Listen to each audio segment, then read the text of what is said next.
All right, we're recording. We're jumping right in. The first thing before we get into all this stuff is Steve and Deryk and we have had a busy time since our last video came out, constantly chatting with each other about all the crazy happenings in the world of Bitcoin.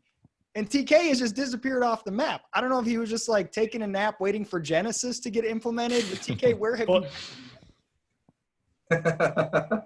It's Are you out of crypto now? I mean, this no, is man, an intervention. Since Genesis, game is over, man. Battle's already won. The scaling wars have been won. Yeah, the work has already been done now. It's over. You're done talking. It's all about proof of work now. Yep. So we have a ton of stuff that I'm excited to talk about. But I was thinking when I was getting ready for this, how cool is it just to take a second to be like positive and optimistic? Because there's a lot of stuff that's pissing me off in all versions of Bitcoin that's easy to get a little bit pessimistic. But when you step back, here we are, and not just us, a lot of people all over various parts of the internet and real life, we're having all these debates and discussions about three different visions of limited government, free market, non-Federal Reserve global money. Well, I'm not different competing visions of some kind of dramatic shift towards liberty and freedom that all have various pros and cons, and some of them not as liberty friendly, whatever.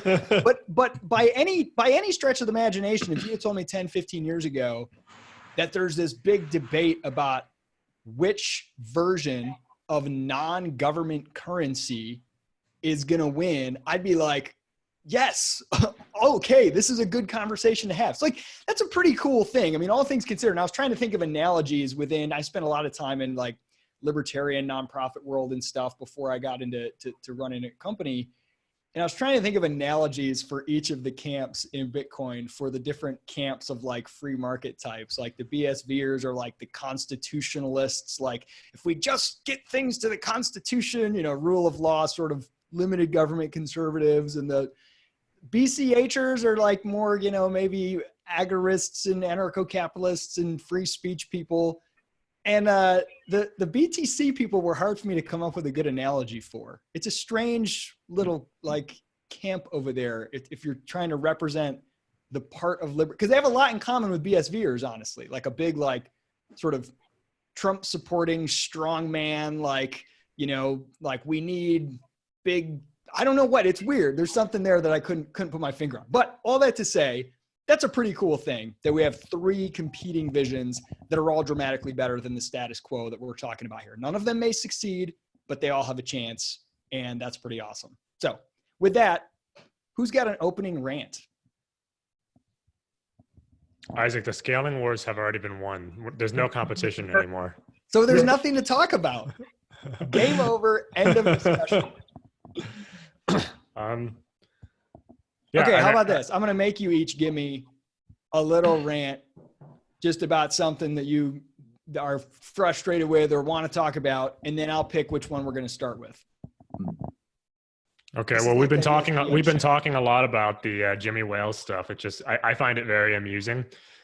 Just from like a strategic perspective, you've got this guy who's been very successful in the real world, and he's been invited to speak, and everyone's freaking out now saying, oh, well, he's not really pro BSV, so this is terrible. And I'm thinking, well, consider the position you put him in. He was announced as a speaker. People were excited. And then an army of BSV people start attacking him on Twitter saying, Jimmy, did you know that BSV solves all your problems? Did you know this? Did you? I know more about content in Wikipedia than you do ever. You're an idiot, Jimmy. And they put him in this position where I kind of understand where he's coming from. He almost has no choice but to back off a little bit. I doubt he would have said anything bad about BSV if people hadn't just calm down, let him come to the conference and talk to people. But they couldn't resist. They all have to make him agree with them. It probably didn't help that in typical CoinGeek fashion, the way that they wrote the article announcing that he was coming was like, Jimmy Wales coming to CoinGeek, we all know that the future of Wikipedia can only scale on Bitcoin SV. It's like this implicit endorsement. So he kind of forced him to, it wasn't just like, hey, we're excited to have Jimmy Wales come and speak. He's been an advocate for decentralized information sharing for years, and we're going to hear what he has to say. You know, it's like, it always has this, it always ends with a big rah-rah SV speech. And like, as a speaker, I've been at a lot of conferences before, and some of which I don't agree with most of the people there or even the topic of the conference. And if it's framed in a way that makes it feel like you being there is a endorsement of everything there, you're always going to say something about it. I've had to do that before. So it's just a little bit of overreach, it seemed like, from a PR standpoint. Yeah, and from the BCH side too, people's reactions were very stupid as well, that they essentially treated it as an endorsement from Jimmy Wales, that you're giving BSV credibility, you're doing the cardinal sin. And when they're playing the prestige game, to give some little bit of prestige and credibility to this project, which everybody knows is a scam, and people are only going to get hurt by it. And I think that's just so stupid. Okay, Yeah. You know, I imagine that Jimmy is not super well versed in all crypto drama and crypto wars, and as he shouldn't be. I mean, why would he be? And I hope that as crypto grows, eventually we're going to grow out of these little insular communities on Twitter and on Reddit that attack actual like businesses and businessmen trying to coordinate in the real world constantly. They throw all their morality at them. And if I were Jimmy, I mean, he's in a position where he could just refuse now straight up and be like, nah, actually, you know, I read a little bit more. I'm just going to back out. It's too controversial. And that's a really ugly circumstance where everybody loses. So I hope that people grow up. I hope that the industry grows up and gets reduces the influence of these little Twitter communities. Yeah, I mean, just shut up and let people let people come talk. Is news.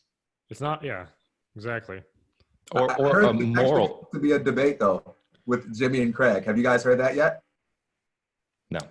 So you know that TK's on the in. Please let this happen. Yeah. So you know the Slack screenshots that always get shared, the undated Slack screenshots that could be from 2 years ago or 2 hours ago, we never know. But Craig actually said some things about Jimmy and was like basically saying, hey, are we only supposed to talk with people that already agree with us? I think it would make an interesting debate. I think it would be nice to like talk with a skeptic. So the way Craig talked about it, I'll pull it up when someone else starts talking here and see if I can read it directly. But it sounds like it's going to be a debate between Craig and Jimmy. And if that's the case, then this is the best kind of publicity you could ask for. Honestly, though, that would be terrible. That'd just be such a waste of like, it would be so incoherent. Just let me hear what Jimmy is going to say at CoinGeek. You know, the Q&A is going to be rough enough, I imagine. Well, I guess there would be nothing for him to speak about unless he's just going to make a presentation on how he has zero interest or respect for BSV, because the stance that he took after, you know, all the BSV people came at him was basically like, there's zero chance, you know, like I've looked into this can't do anything for us. He took a pretty hard stand. So I think there's no context for him to be in there unless it's some kind of debate or panel where he can have some back and forth with some BSV people. I'll be interested to hear if they debate Craig's various claims to have invented Wikipedia back in the 90s. He's actually patented all the technology that Wikipedia is built on.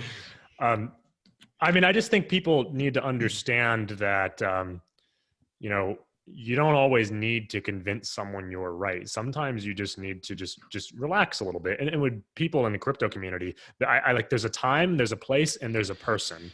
And it's not Twitter, it's not now, and it's not, you know, BSV Dragon 242 who's going to convince Jimmy Wales, right? Like, it's, let him talk to someone who actually can communicate effectively and doesn't come off as like a ranting, raving cultist lunatic. Yeah, what kills me is the moralizing too. I remember this back in with the BTC debacle, the social media engineering that was happening. The Bitcoin wars were always couched in morality, that you're a bad person if you support the centralization of Bitcoin by wanting big blocks, and you're a bad person if you support BSV, or you're a criminal, an aspiring criminal if you support BCH. It's always couched in a language of morality, and it's just very, very tiring. And the thing is that it's a great way to make yourself stupider too, you know? Yeah, well, exactly. When I talk to these people, I actually suspect they believe a lot of what they're saying with regards to the morality, that they do view themselves in some kind of a moral crusade. And that, I don't think that speaks highly of their intelligence. Well, and a moral crusade is not necessarily a bad thing. If you are morally, like, I feel very compelled on a moral level to fight against tyranny in whatever forms I can in my world. But I think when you start to look at every potential tool, individual, network, or strategy as it must itself either be good or evil instantly, that's really, really dangerous. Like, you know, you don't have to, not everything is moral, right? Like, in my effort to, you know, make my own life better, make the world a better place, I don't need to have a moral position on brushing my teeth or on which toothpaste to use, right? Those are practical questions that don't necessitate some kind of, you know, religious crusade. Now, I will say, in defense of at least some SV people, I posted something on Twitch, the Bitcoin SV sort of Twitter thing, mocking their response to Jimmy Wales, and it had like a whole bunch of people liking it and branching it and stuff like that. So, you know, not everybody is totally crazy. And I posted on Twitter, and a lot of people responded positively. I think the quickness of the moral judgment is a big component of it. Right. You know, you tend to mistake errors of knowledge or gaps in knowledge as gaps in morality. So with Jimmy, for example, the moment you see a disagreement about BSV or he says something about it, it's jumping to, you know, Jimmy's a child pornographer and stuff like that. And I mean, I have no evidence to suggest that. I mean, I don't know. But that's the kind of thing I see over and over and over again. Oh, well, he's actually just a criminal. Oh, well, he's actually peddling child porn. Oh, he's actually selling fentanyl on the streets, you know, stuff like that. Right? And I think that's strategically stupid. Even if you feel that way, I think that's a strategically stupid mindset to have, because it's not going to work, I don't think, in the real world. So it's funny, you mentioned the morality thing. Well, every time we do these videos, you know, we'll post them around and we'll get different reactions. And I found it's really funny whenever I post anything in RBTC, and I don't do it very often. I've been following that subreddit for many years, but I'll post a question or an idea or a response to something. And it's usually just sort of like you know, not like a pro or con BCH type of thing, just sort of a more general thing. I always get like downvoted into oblivion. Like for some reason, and I'm like this on Reddit in general, like Reddit just doesn't like me and I don't really know how to use subreddits without everyone there like hating me or whatever. But somebody was posting after one of our videos, like, oh, Steve Patterson, he's like a horrible guy and all this stuff. And I was just like, and I usually don't engage in comments. I was like, well, you know, that's not really fair. Like, I actually know him and think he's a good guy personally, but even if you don't, like, he has ideas that are worth engaging, because they were saying, oh, he's an SV shill and he's just a mole for Bitcoin SV. And then as soon as I posted that, there's like some bot that people have set up, like a purity checker. Like this person has posted this many times in SV. It's like, you know, how many times have you looked at other women? You know, it's like some sort of like test.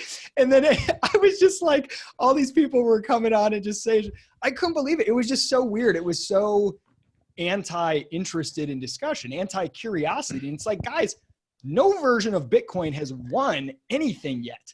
Ought you not to be like curious and at least interested in discussion instead of immediately trying to decide who is and isn't of the true faith? Yeah, we're kind of in an interesting space still with regards to social media and these online communities, because the early Bitcoin days, Reddit was a big deal. Really was the place where you could gauge the community sentiment. It was actually a community at that time. It wasn't like a big established industry. You had high quality discussions on Reddit and some of the other information channels. And so I think because a lot of the Bitcoin businesses, the early Bitcoin businesses, grew out of that broader community, they placed too much of an emphasis on the sentiment of Redditors and Twitterers. So I think part of the failure of SegWit2x was a overreaction of businesses to the online social media trolling, a lot of which was totally fake, but I don't know if they knew that at the time. So hopefully at some point, the internet in general, actually, this isn't just exclusive to crypto. I hope the internet in general we're going to see some kind of a culture shift in which there's less merit placed on the claims of random people on Twitter, on Reddit, and even on like Amazon reviews and stuff. That whole system is totally game. It seems like we haven't quite transitioned out of that yet, but I think we're heading more towards that direction. Hey, Steve, do you see this happening with the blue check marks as well? Just attributing less credibility and trust to someone that's got 15,000 followers and a blue check mark, putting their opinion out there? I don't know. I'm not super. I don't follow Twitter that closely. I was actually persuaded by Ryan Charles when he was like, "Yeah, screw Twitter. I'm just going to use it as a publishing platform," and like unfollowed everybody. I thought, "Oh, that's actually good." So I get more value out of that platform by really not engaging unless it's stuff on my own content. So I can't really say. I feel like every time I go onto Twitter, or every once in a while, there'll be like a comment about, "Oh, look at this guy, Steve. He must think he's so much better than everyone because he doesn't follow anyone." Yeah. And I don't really follow many people either. I use private lists, and that I find that's much better. But I agree with you. I mean, I think we're probably going to be transitioning out of this at some point as well. Because it's not working anymore. I follow like 1,300 people and I love it. So here's an analogy that Isaac and I talked about with respect to like the future of social media credibility. It's in Hollywood. There's this distinction between, let's say, stars and socialites. A star is someone that's widely known and respected because they're actually doing work, they're building projects, they have a career.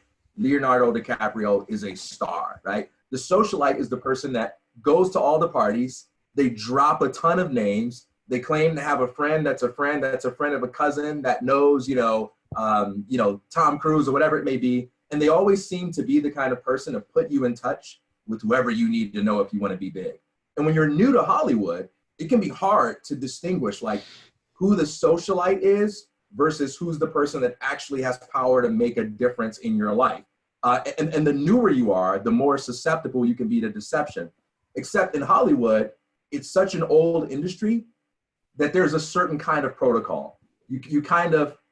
There's wisdom that can be passed down to let you know how to sift out the people that are just full of BS. Whereas in social media, this stuff is so new. Yeah. And status inflation is such a phenomenon that it's still really early and too early to know who has power in the real world versus who carries a lot of weight on Twitter. You know what I mean? And I don't think those two things are the same. You can carry a lot of weight on Twitter, but actually have zero ability politically, economically to do anything in physical space. I think that's a great point. And I think we need to be deliberate about it. I think the businesses that are trying to build in crypto, or really any businesses, need to kind of accept the fact that we're not sophisticated in our social media hierarchy analysis, however you want to phrase it, and just kind of make a decision that, look, we're not actually going to put this much stock in what random people online say. I think it has to be deliberate. By the way, this just popped in my head. I'll try to remember to link it below, but there is a phenomenal long article by Eugene Wei called, Eugene, I think that's who it is by, called Status as a Service. And it's kind of an analysis of social media networks that's in that vein. It's one of the best I've read. Okay, so I want to get to a lot of topics here, including the BCH developer funding proposal by some of the miners. But I want to talk about epistemological problems in Bitcoin, inspired by Steve and Deryk. You wrote an article actually, and this relates to protocol lockdown, whatever that means. You wrote an article making an analogy between chess and Bitcoin in terms of the rules of chess being known, and that gives the players the ability to do long-term planning. And if the rules were constantly changing, you wouldn't have that. And that spurred between all of us a really long discussion about that, because the rules of chess, while they are locked down in sort of during the course of a given game, let's say, they certainly haven't been locked down in their history. They have emerged over time. And we just started really having this discussion about not only what does it mean for a protocol like Bitcoin to be stable, or if we're going to use analogies like money in the more just social context generally, or language, what does it mean to be stable? What does it mean to be emergent? What does it mean to how do you know when a change is needed or when a change is not needed? Who makes that decision? What's the process like? That's a whole lot to unpack. But I want to just kind of start with the article that you wrote, Deryk. Give us the Cliff's Notes version, and then, I guess we can go from there. Well, yeah, I mean, our conversation about it was great. I almost wish I had it before I wrote the article, even though nothing, I wouldn't change anything about the article so much as I would maybe just add a note that change is not necessarily bad, right? I mean, and a lot of the systems that we take for granted today, like language, have changed over time, but they are sort of static in any given moment, enough so that we can continue to, with language, for example, communicate. I mean, although words have changed definitions over the course of several hundred years, in any given moment, we all have a completely agreed upon set of rules for language that we use and that allow us to communicate. And if we didn't have that agreed upon set, we would not be able to communicate effectively. But it's not explicitly agreed upon or necessarily written down. It's not necessarily. Yeah, exactly. But it is a set of rules that we all sort of know, and that, no one's really changing. There's no group of people who can potentially change it right now, right? For us, in any meaningful sense. So I guess with the analogy with chess, I mean, I think that you couldn't play chess if the rules were changing midway through the game. Chess is sort of built upon long-term planning, which is why I think it's analogous to like an economy or economic decision-making, because people don't make economic decisions just in a spur of the moment kind of thing. I mean, successful economic actors make decisions over the course of several decades sometimes. And so, when you look at like an economic system, you want an economic system that has relatively stable economic rules. And I think I tend to, think of the position that some regulation, I mean, I want to get rid of all regulation, but some regulation that's stable is better than constant rule changes where, one moment something's legal, the next moment it's not legal. One moment the tax rate is this, the next moment is this, the next moment it's this. I think that stuff tends to be very disruptive to long-range economic planning. And so when you think about Bitcoin, I think it's very, very similar. If the block sizes are constantly being edited, if the protocol is constantly being edited, where one day this kind of script works and then 6 months later this script doesn't work, that makes it impossible for businesses to really build any kind of model on top of that platform, because you're basically relying on the fact that in 6 months you got to hope that someone's not going to change the protocol to make your business no longer functional. And I think we saw that with BTC, where we saw a lot of businesses try to build things on Bitcoin only to realize that the dynamics of the fee system were going to change so dramatically, and the way Bitcoin worked was going to break down at scale. So a lot of these gambling businesses that were built early on in Bitcoin basically went out of business because it no longer makes sense to be, have a gambling business built on high fees and slow transaction times and stuff like that, or even really RBF as well, which totally screwed up a lot of the business models of early Bitcoin businesses. So the threat of protocol changes from some sort of central party is a threat, I think, to long-range planning, in a very similar way that if some kind of chessboard could change the rules every single move of a chess game, no one could ever be a chess master, because a bishop would suddenly be a pawn and a queen would suddenly be a knight, and that wouldn't make chess very, very practical. So there's something in here that's really tough to grapple with, because I agree chess would be terrible if, not only in the course of a game if the rules change, but even in the course of, let's say you're a professional chess player, in the course of your career, a change comes out of nowhere that could be potentially very detrimental into your, training and whatever. But if there is never any changes in the history of chess, then whatever chess initially was, it would be today, which I don't know what that is, but it probably sucks. It's totally different. It's totally different. A totally different game. Right. And so like there's some, and it's similar with language, you know, if in the course of this conversation, the meaning of words just changed and there was some vote or something, that'd be terrible. But also if throughout history, languages couldn't change as technology and knowledge changes, that would also be terrible. And so like the stability argument, there needs to be a massive amount of stability, but not rigidity. And there's very few complex systems that do that. I think language is one that I think of frequently, and social norms, more broadly speaking.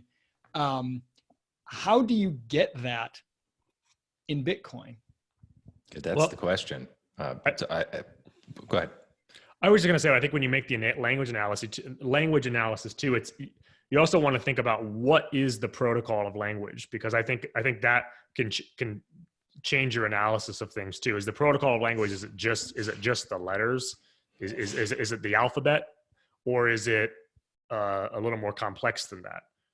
Because the alphabet has I think that like the English alphabet has been more stable than like the English language, for example, a little bit more stable than the English language in terms of like length of time that it's gone, where it hasn't gone through any changes whatsoever. Whereas the actual English language itself, I mean, like Old English uses pretty much the same alphabet that we use now. Whereas Old English is completely, largely indecipherable today, or it's almost a separate language than modern English. So I think the thing being exchanged is ideas, and the thing that requires stability is meaning. Not so much like if all of a sudden you're like, from here on out, the letter X is going to be drawn in a different way or represented in a different way. That actually wouldn't be all that disruptive, with the exception of like replacing keyboards and whatever, in terms of us being able to communicate with each other and share meaning. If the meaning was always shifting, I think so what is that? What's the relevant analogy to Bitcoin? I don't know. I guess if you stopped calling small denomination Satoshis and called them something else, that doesn't really bother anybody. But if all of a sudden the entire economic incentive structure is different, or the block size just randomly gets restricted when everybody thought it was going to grow, or, like something that changes the nature of how you plan to use it. I don't know. Steve, you sound like you were about to solve this for once and for all for everyone. Definitely not. So I like a lot of the ideas from the BSV camp in this area, where they talk about the value of locking down the protocol. But I think they can be hoisted by their own petard here, because they correctly say that the rules of the system are determined by majority hash rate. So much so that they say we could even in theory have invalid blocks inside the blockchain if majority hash rate puts them there, which is a very radical claim. However, they don't seem to then see that the rules of Bitcoin can fundamentally change almost at any point with majority hash rate. So on the one hand, they say, we're locking down the protocol. But on the other hand, they say the miners determine what the protocol is effectively. Well, that there's a tension there. So what I think is a compelling argument that I haven't heard too many people say is that the way you achieve protocol stability is not by fiat declaration. It's simply by making it too difficult, practically speaking, to gain majority hash rate agreement on protocol changes. Practically speaking, I think that would be by just scale. So you have a huge industry that's built on this technology. You have relatively decentralized mining sufficient that it's not just one company that's setting the rules. And there you might be able to achieve protocol stability. But aiming towards achieving protocol stability is totally different than saying it is definitely already set in stone. This is also something I wanted to say from the BCH perspective. I think some people understand the value of protocol stability, but other people definitely don't, as we're still doing the 6-month hard fork changes. And that's not something that is going to be successful in the long run. It must be the case that at some point you stop making radical hard fork changes. Otherwise, people aren't going to build on the protocol, and it's going to be broken. Because something I want to talk about later, maybe, is going back to the epistemology thing. If you have people changing the protocol, or some group of people changing the protocol, it implies that they have some type of knowledge, which is they're sufficiently confident in that they conclude, okay, now is the time we need to fundamentally change the protocol and potentially break things because we want to add this feature, or we want to reduce this use case, or we want to change the power dynamics a little bit because miners have too much power. Like, that's a huge epistemological problem to solve. And we already have concrete evidence, demonstrated facts of what happened in BTC, that the engineers and elite coders don't actually have enough knowledge to make good decisions about how the protocol should change or upgrade or not upgrade. So we already know that it can't be just a central group of engineers. I don't think it can be just a group of idealistic libertarians. And it seems like the miners are probably the people who have the best incentive here to know how the protocol needs to be upgraded. But even then there's a big problem, because we also have demonstrated history that the miners maybe don't even care that much about what the protocol is, and maybe don't even want to involve themselves in learning about how the protocol works. They just want to kind of maybe mine and let other people deal with it. That's a big problem. That's not if anything, that's not a resolution to anything. I've just said these are really big problems that I don't see anybody really discussing. Well, I like your point about at scale. Sorry, TK. Take him down, TK. You want to go? I'll give you a chance. No, I know Isaac was laughing. You're good, man. I like your point that at scale, the product, like the goal is for stability. So if you think about language, for example, you could imagine in very small communities, it would be easier to lock a language down in the sense that you can create these rules. And we got a really small community. It's like easy to like enforce rules top down about language. It's like, oh, you've got to do this. You've got to speak it this way. You've got to, these were, whereas like at scale, like you start thinking about the use of English around the world, like that totally breaks down. You can't do that.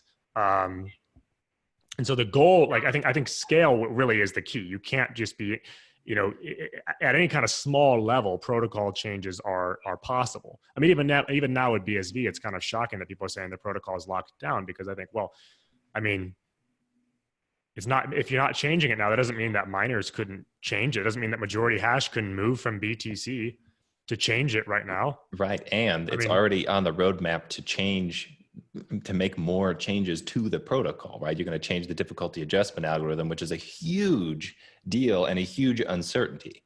Are they going back to the original, or? Yes. Okay. I listened to an interview with Steve Shatters where he said that is definitely on the agenda, is to eventually go back to the original difficulty adjustment algorithm, which that is a bigger potential existential threat than any other changes on any Bitcoin fork. Like, tell me about that, Steve. Why is that an existential threat?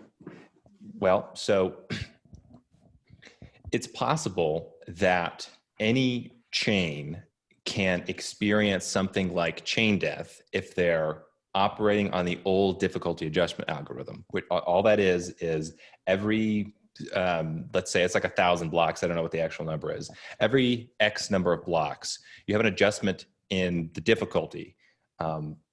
So what can happen is, if the amount of hash rate decreases enough on a chain such that they're not pushing out blocks at a rapid pace, you can have the chain essentially slow down to where it's no longer working at all. There's like no blocks being produced, and you're never going to reach that point where the difficulty adjusts. So you essentially have this kind of slow death. Now, what BCH and BSV have done to prevent that is they've tweaked the difficulty adjustment algorithm so it adjusts much quicker. So you don't really have the risk, even though there are fluctuations in hash rate, which can cause annoying things and how long it takes for blocks. You smooth it out a little bit by making the adjustment happen more rapidly. Exactly. So when you have fluctuations in the price, the underlying price of the coin, and you have the old difficulty adjustment algorithm, you're now playing with fire. BTC has the old difficulty adjustment algorithm, and at any point could slow down to almost an unusable degree if the hash rate moves in particular ways. And if BSV is saying they're going to do the same thing as a minority hash rate chain, that is a huge, huge deal, both for BSV and for BTC. BCH won't be affected by this because whatever happens between those chains, the difficulty will adjust in time. But in terms of like protocol and technological instability, having two of the old difficulty algorithms at the same time is totally unprecedented. Hey, Steve, not to move too far in a conspiratorial direction, but I'm curious. Please do. Okay, so if I understand you correctly, moving to this this approach is such a danger precisely because there is another blockchain that has the same approach, right? Yeah. If it were just BSV and BCH, this wouldn't be much of a concern. It'd just be a matter of which one seems to work best, right? Okay. Yeah. So could it be the case then that this is a move that's setting the stage for a chain death showdown between BTC and BSV? I'm not even claiming that it is. I'm just curious if that's something you thought. I definitely think that's the idea. I mean, back when the BCH fork happened, that was part of the idea within Bitcoin Cash. Yeah. Is if we can tip the scales at the right time, get the hash rate to change and the underlying price of the asset to change, then maybe you can effectively kill BTC. And a part of the reason actually that BCH spiked to like over $4,000 shortly after the split is because we were experiencing a little bit of this. The blocks in BTC were taking forever. That was the most exciting time. It was short-lived. It was. Yeah, it was great. I loved it. Yeah, November 2017 to like December honestly, 2017. That's one of the very attractive things about BSV to me is that everybody there talks openly about, no, we're not looking to run around with all these different versions of Bitcoin competing for slices. We want to crush BTC and BCH. We want to, flip the market, whatever. Now, the way they say they're going to do that is almost always like, because we have patents and we're going to sue you and weird unattractive stuff that seems not only unattractive philosophically, but bad strategy. But at least they're talking that way, where BCH almost seems to be a resignation now that like, yeah, well, we'll always kind of be like second fiddle to BTC. And like, I hardly see anybody. I will say there was an AMA with miners on Reddit just recently. And I saw one of the miners being like, we shouldn't focus on all this weird funding stuff and distraction. We should focus on the one thing that matters, flipping BTC. And I was like, thank God, dude, somebody say, like, it's not over yet, guys. Like, crypto is so early. Let the version of Bitcoin that works the best win. Go for broke. Go for the whole market. Be the category leader. But you say go for broke. What is the risk that you're willing to accept here? Go for broke meaning try to fight BTC head on as two oncoming trains and one of them is going to die. And if you're trying to market yourself as being a reliable payment system, you have to put an asterisk and say, yes, this is a stable protocol, except we're going to run headlong into a train potentially. That's not a strategic, when I say go for broke, I don't say that. That's not a strategic desire I have. That's a vision desire. When you have a project or a company or something, what's your what's your big hairy goal? What are you going for that's going to excite people? How big are you trying to be? If you're going to fund a startup, what size of the market are you trying to capture? How much do you say, oh, well, there's this competitor. We're never going to compete with Microsoft. We're just going to be this little thing that will take this one niche of the market. That's a fine business strategy. But to me, if you want something as epic as I think Bitcoin Cash can be at scale, the real goal is global money. And it's to not just take that mantle, but to make BTC utterly irrelevant so that you kill it. Like, that's winning. And that is the goal to me, is really motive. Let's talk about strategy instead of like, let's just infight about ways we can tweak our own little thing and make sure that everybody's happy. Like that's so small and unexciting to me. I saw the developer the other day post in one of the read.cash articles said, we're no longer trying to be Bitcoin. And we're trying to be, Bitcoin Cash. And I thought that was just a really sad shift to see in some of the mindset of the developers, because I had thought it was always sort of agreed upon that, look, we're following the Bitcoin economic protocol. The goal is to be the top coin, the one that's used globally by everybody. And I'm not even sure that you can, in this market and in the way that the hash power dynamics work, I'm not even sure if you can reasonably take the approach that we're going to be second best or we're going to be like our own niche. unless you're willing to change the proof of work or something like that, or change the system substantially so that it's no longer even resembles Bitcoin anymore. I mean, honestly, as a fan of, we all want the global money we all got in this for, just being that aggressive and trying to take that mantle, it is possible that if BCH gets significant traction in that regard, BTC says, oh, we have too much to lose, we'll raise the block size. Mm-hmm.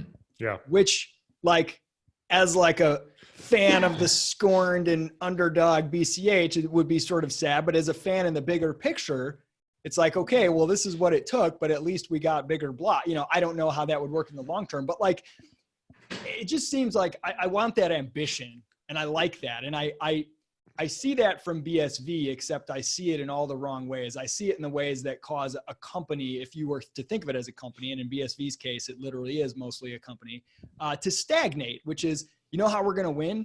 By locking everything down and suing all of our competitors instead of just innovate. And I know there are people out there who are like, no, it's not about Craig, and it's about what we build. But 90% of the talk and the strategy is about suing people, and just wait till everyone starts going to jail and legal compliance. And it's like boring coin. Hey, we're going to go get government contracts and be compliant instead of just innovating and winning the marketplace. We're going to lobby the taxi cartels to improve their service instead of just launching Uber and saying F you, right? Good ambition. The goal is huge, and that inspires me, but the strategy is, BSV is a weird culture because there's a dynamic of both. TK needs to defend them. Okay, we'll let you go. Sorry, TK. There's a dynamic of both this very strong, we're going to use patents and copyrights and trademarks to enforce our version of Bitcoin. And yet there's also a very entrepreneurial, innovative culture. And there's a lot of cool things being built. In fact, I would argue, and everyone's going to get pissed and say I'm a BSV troll because of this, but I would argue that there's way more interesting things being built on BSV right now than there are on Bitcoin Cash. I agree. And I think part of that is because I think the Bitcoin Cash developers, a handful of them, have created a culture that is so toxic and so hostile to people experimenting with different uses on the blockchain that a lot of those people have left and moved somewhere else. So, it looks like when I'm thinking about BSV, I mean, there's a lot of more exciting things being made right now. Now, there's a lot of cool things on BCH too, but yeah, it's just interesting to me to see that weird dynamic, because there is the kind of annoying legalistic element of it. I mean, we were joking the other day that there'll be local.bitcoinsv.gov or something like that as the equivalent of local.bitcoin.com. Come to your local BSV. And it's going to be like a DMV where you've got to upload a huge set of financial forms that you can only fax in. You can't email. You've got to print off and fax. If you don't do it the right way, your application gets tagged and sent to the government. You need to prove your identity with a rusty staple and a coffee stain. And an electric bill. And backdated documents. Yeah. I mean, there's just that element of it is pretty frustrating, but at the same time, I mean, what's being done is there's some pretty cool things. So TK, you go. You haven't gotten to talk. Yeah, man. I by the way, I think we should come back to patents and maybe spend some time on that, because I think there are some interesting things going on there. Steve's recent Twitter post, his interaction with Jimmy Nguyen over it. I think we should talk about that. I'll say a couple of things. I think Deryk really captured most of what I was going to say here. But one thing I will say is that for all of the criticism of BSV's sort of government first, innovation ladder approach, BSV is the only blockchain that's constantly in the position of being criticized for doing risky and dangerous things that make it really vulnerable. And they're doing it because they believe this is what's going to make the superior technology. So this part of the conversation started because Steve pointed out that you don't move to this difficulty adjustment approach unless you're ready to get smashed by BTC or unless you think you can take them out, but you are making yourself more vulnerable. That's a huge permissionless risk. That's like being the one boxer in a world where everyone is comfortable being number one contenders to say, I think I can get in the ring with Mike Tyson and I'm going to try to knock him out. Like BSV is doing that, even when it comes to the recent Genesis upgrade and, you know, the the removing the restrictions and allowing the miners to set the limit for the block size, most of the noise is you guys are going to regret this. This is really high risk. You should take the BCH approach or the BTC approach. And BSV is not waiting around on government. They're not relying on patents here. They're saying, no, we're going to scale because we believe this is the best way to go. And that's a huge risk. And the majority of people believe it's going to fail. So I think the risk that BSV is willing to take is significantly underestimated. And that kind of gets drowned out by the rhetoric of patents, because that rhetoric is so loud that it can be hard to see that if you look at BTC, they've got fantastic rhetoric about free market competition, but there's no innovation going on. It's the same old stories about Lightning Network and someone raising $10, $20 million for a product that's never going to happen.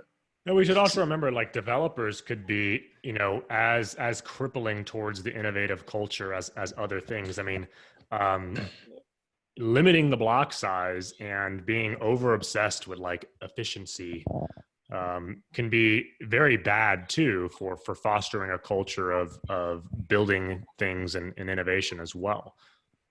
TK, so I want to ask you, well, first I want to make a statement that I actually really like the approach that BSV has taken here to say, hey, miners, it's now your responsibility. Yeah, right. He's paid by Calvin Air. I wish people would say that to all of the BSV people that troll me all the time and we're like, you're a crime coin supporter. You're a BCH guy. Like, or that you would just be a true mole and ask me easier questions in moments. Yeah, right. Okay. So I do like the approach that BSV has taken here of saying it is now the miner's responsibility to figure out some of these technical issues, and we'll advise you, but we're not going to set it for you. I like that approach a lot. I'm very glad we're going to see that experiment in the real world. But a question for you. So you're talking about the risk that BSV is taking. I agree. They are taking on risk, and that is exciting. However, how do you deal with the tension between we're a stable, non-risky protocol and we're taking all of these risks that might end up destroying the system? Yeah, in the sense of like balancing, we have a lockdown protocol with we're moving to a difficulty adjustment that makes us vulnerable to BTC. Yeah, or even just you know, our network allows blocks so big they could crash the whole thing potentially. Right. Yeah, I mean, well, at some point, I think it's worth finding out if Bitcoin really can work. I mean, to create Bitcoin and release it into the world is a risk. Creativity is inherently risky, and I don't think it's ever possible to promise people that creativity will always work. But you can promise that it's worth doing and that it's the only way to do interesting and amazing things that change the world. And so I think for BSV to take this approach with the block sizes is to say, hey, if we're ever going to find out, you know, we're going to be the ones to get the answers. But I'm not sure if I'm addressing your. So do you think then the rhetoric about locking down the protocol, and this is a thing you can build on that's not going to break, do you think that's just purely rhetoric, or because it seems to be internally inconsistent with the idea of making potentially these changes that could really break the functioning of the system? Yeah, so I spoke with Joshua Hensley about this for about an hour. He's a content contributor at CoinGeek and at the Bitcoin Association. He actually has an excellent video about like 22 minutes long called the Genesis protocol update.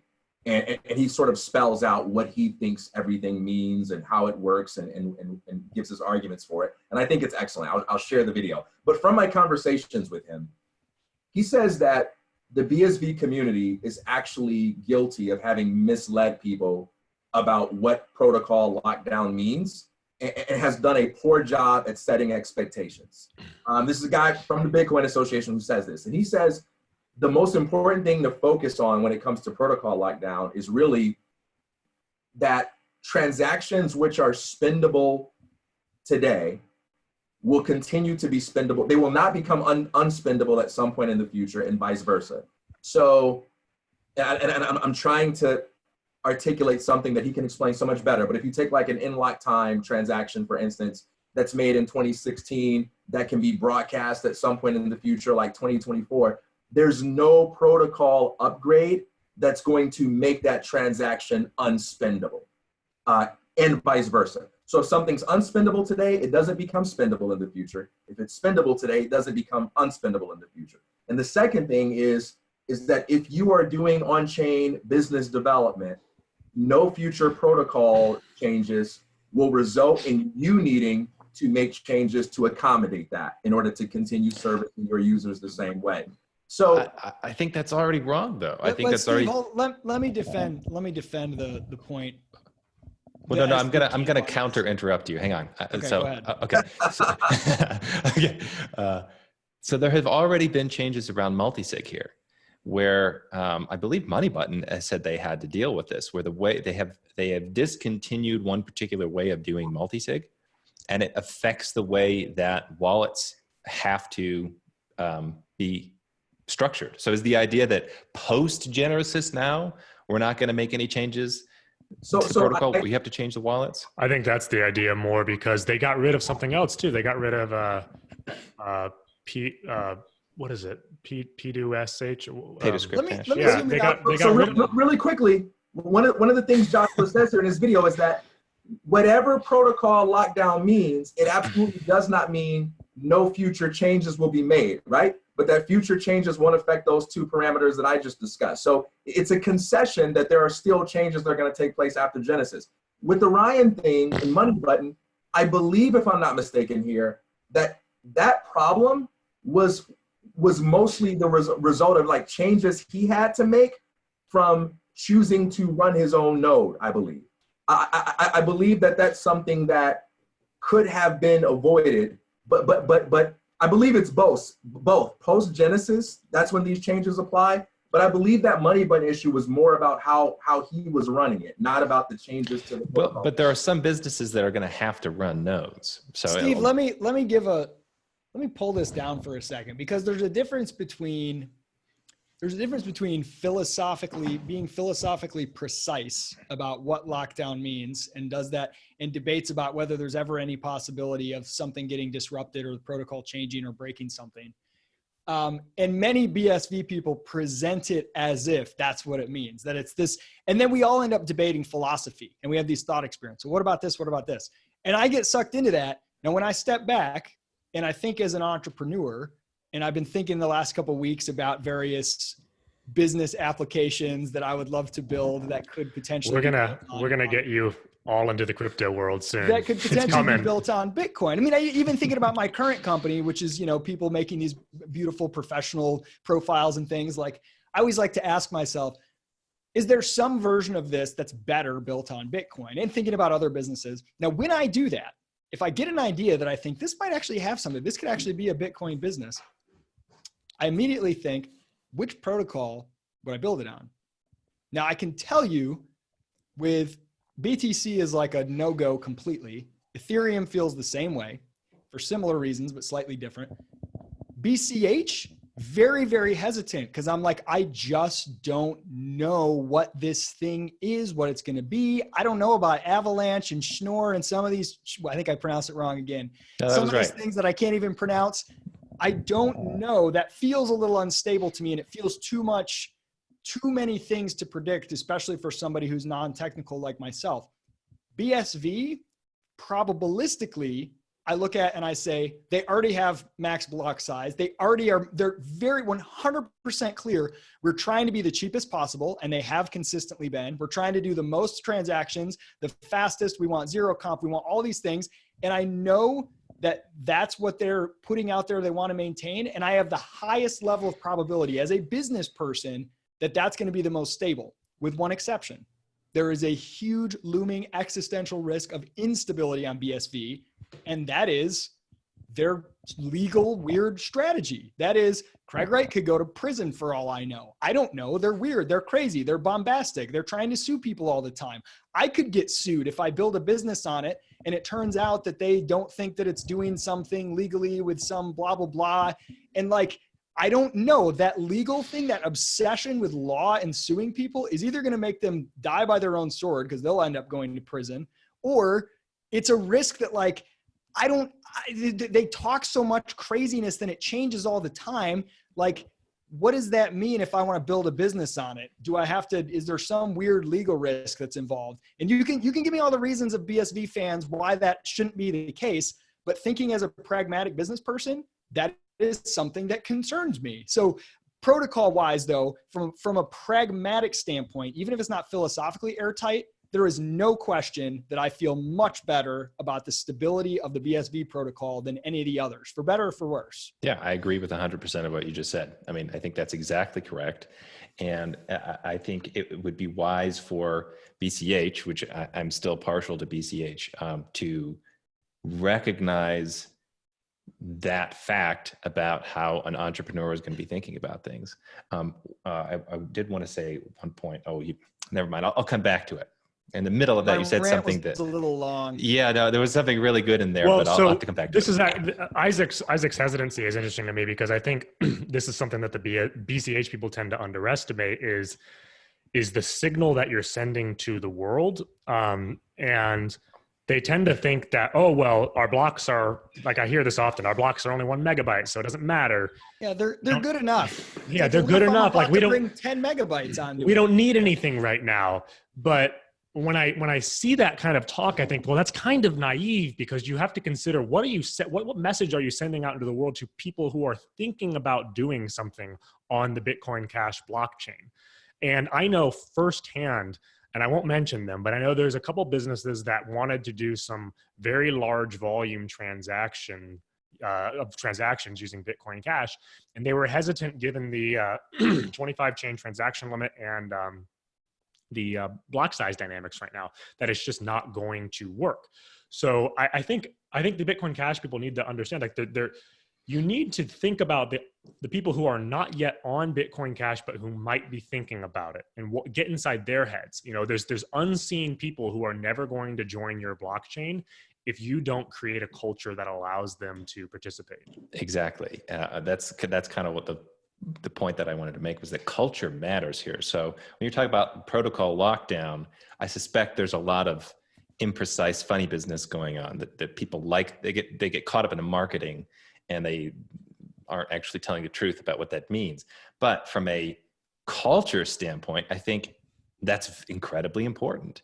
To just the fact that you have the community, the industry, the miners, the businesses that are building on it, all repeating the same line about the importance of the same thing is important from a cultural standpoint, because this is another thing that people in BCH don't understand. And it seems like a lot of the, and as the Bitcoin Cash community was all together before the BSV split, it seems like we lost a lot of this group of people with the BSV split, is the recognition that there are entrepreneurs like Isaac who has not been active in the Bitcoin subreddit, right? Has not been active in these Twitter wars that people probably don't know who he is, but the wheels are spinning. He's thinking, well, maybe I could use a blockchain like this, or maybe this could make it more efficient. And there are companies like you're talking about, Deryk, that have maybe large amounts of data or transaction volume that they would put on that blockchain and actually use it, but you don't hear from them beforehand. Yep. But they are listening to the signals. They are listening very carefully. Say, can this actually work? And if you are the French central planner who says, no, we blocks are less than 1 megabyte. Or maybe I shouldn't have said that. Oops. It's like, have you heard of the principle of the seen and the unseen, which a great French economist, Frederick Bastiat, articulated? Okay. I like how you brought back, you came back and made it, here's a good French icon. There are good French people as well. Exactly. They were in the 1800s. Since exactly World War I, no more. You went there. I didn't go there. But that is such a critical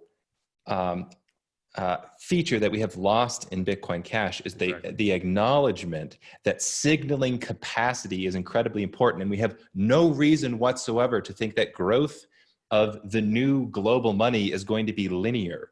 It's like, of course you would expect, as you see progress along that graph, eventually you're going to get a big player, and you're going to get an order of magnitude more transactions in a short period of time. And then that's going to be a signal to Microsoft. Microsoft goes, oh, wow, they're already pushing through this transaction. And then it grows and it grows and it grows exponentially. And even the idea, that, transactions will always be cheap and there's any amount of data and there's no such thing as spam. Like, good. I don't like the idea that some use case I might think is cool, if some developers like, no, we don't like that. That's spam. That's, you know what I mean? Like, Yeah. Well, it's just not an attractive proposition. Daniel Krawitz has a good point that he kind of makes regularly now, which is as a blockchain, you want to signal that you allow profit seeking and you allow as many forms of profit seeking as possible. And so, limits on the block size are like artificial restrictions on seeking profit. Unless government bodies say that they're bad. They can't do any of those. Yeah, unless certain types of profit, if the government decides are illegal. Exactly. But, and in also, general, like the idea of allowing profit seeking, and as a business owner, you don't want to be in the position where you are trying to build something and the developer says, oh, well, no, you can't make money in that way because it's inefficient. Right, exactly. Who determines what spam is? It's such a preposterous idea to think that you have some third party software engineer who says, oh, this is spam because you could do the same thing more efficiently with another method. Yeah. Like, what are you talking? That's not you're not in the position to make that claim, and you're not even taking into account the costs of using a separate system versus using Bitcoin. Like people often say, well, you put the data on IPFS and you hash the data and put that inside the blockchain. Okay, that is a more efficient way of doing things. Is it more difficult for an average entrepreneur to figure out how to use IPFS versus just to drag and drop an upload into Bitcoin, into the Bitcoin blockchain, right? So if the entrepreneur is the one that needs to be making that decision, not some third party. Hey, well, if I've got a website where people can purchase something on it, and every time they do, I make money, I would hope that I would get spammed with transactions, right? If they're paying for it. A lot of techies underestimate, or they don't take into account why someone might make a decision, because they're in their narrow sort of bubble and they think about only the way that they would do things, but they don't consider why someone might make a choice that, for example, makes a small security trade-off or makes a small efficiency trade-off on like efficiency on the back end, because it just makes it easier. I remember like back in the day when I was doing a lot of work with WordPress, I would have like a couple developer friends tell me, oh, PHP is so stupid. Like you got to be using JavaScript. You got to do this and that. I'm like, well, I don't know JavaScript. And I know enough PHP to spin up a site real fast, and WordPress is super easy. Like it's just super easy. Yes, it's not as fast as your new, Node.js. Yeah. It's not as quick. I get it. That's always the worst thing when you're like, hey, this solution just did everything I wanted it to do, and I'm pleased. And someone says, yeah, you're pleased because you're stupid. Exactly. I was going to say, I guarantee you their reaction was to go, well, you're dumb. It's always that way, and even like when I host my Breaking Satoshi site, I host it on GitHub pages.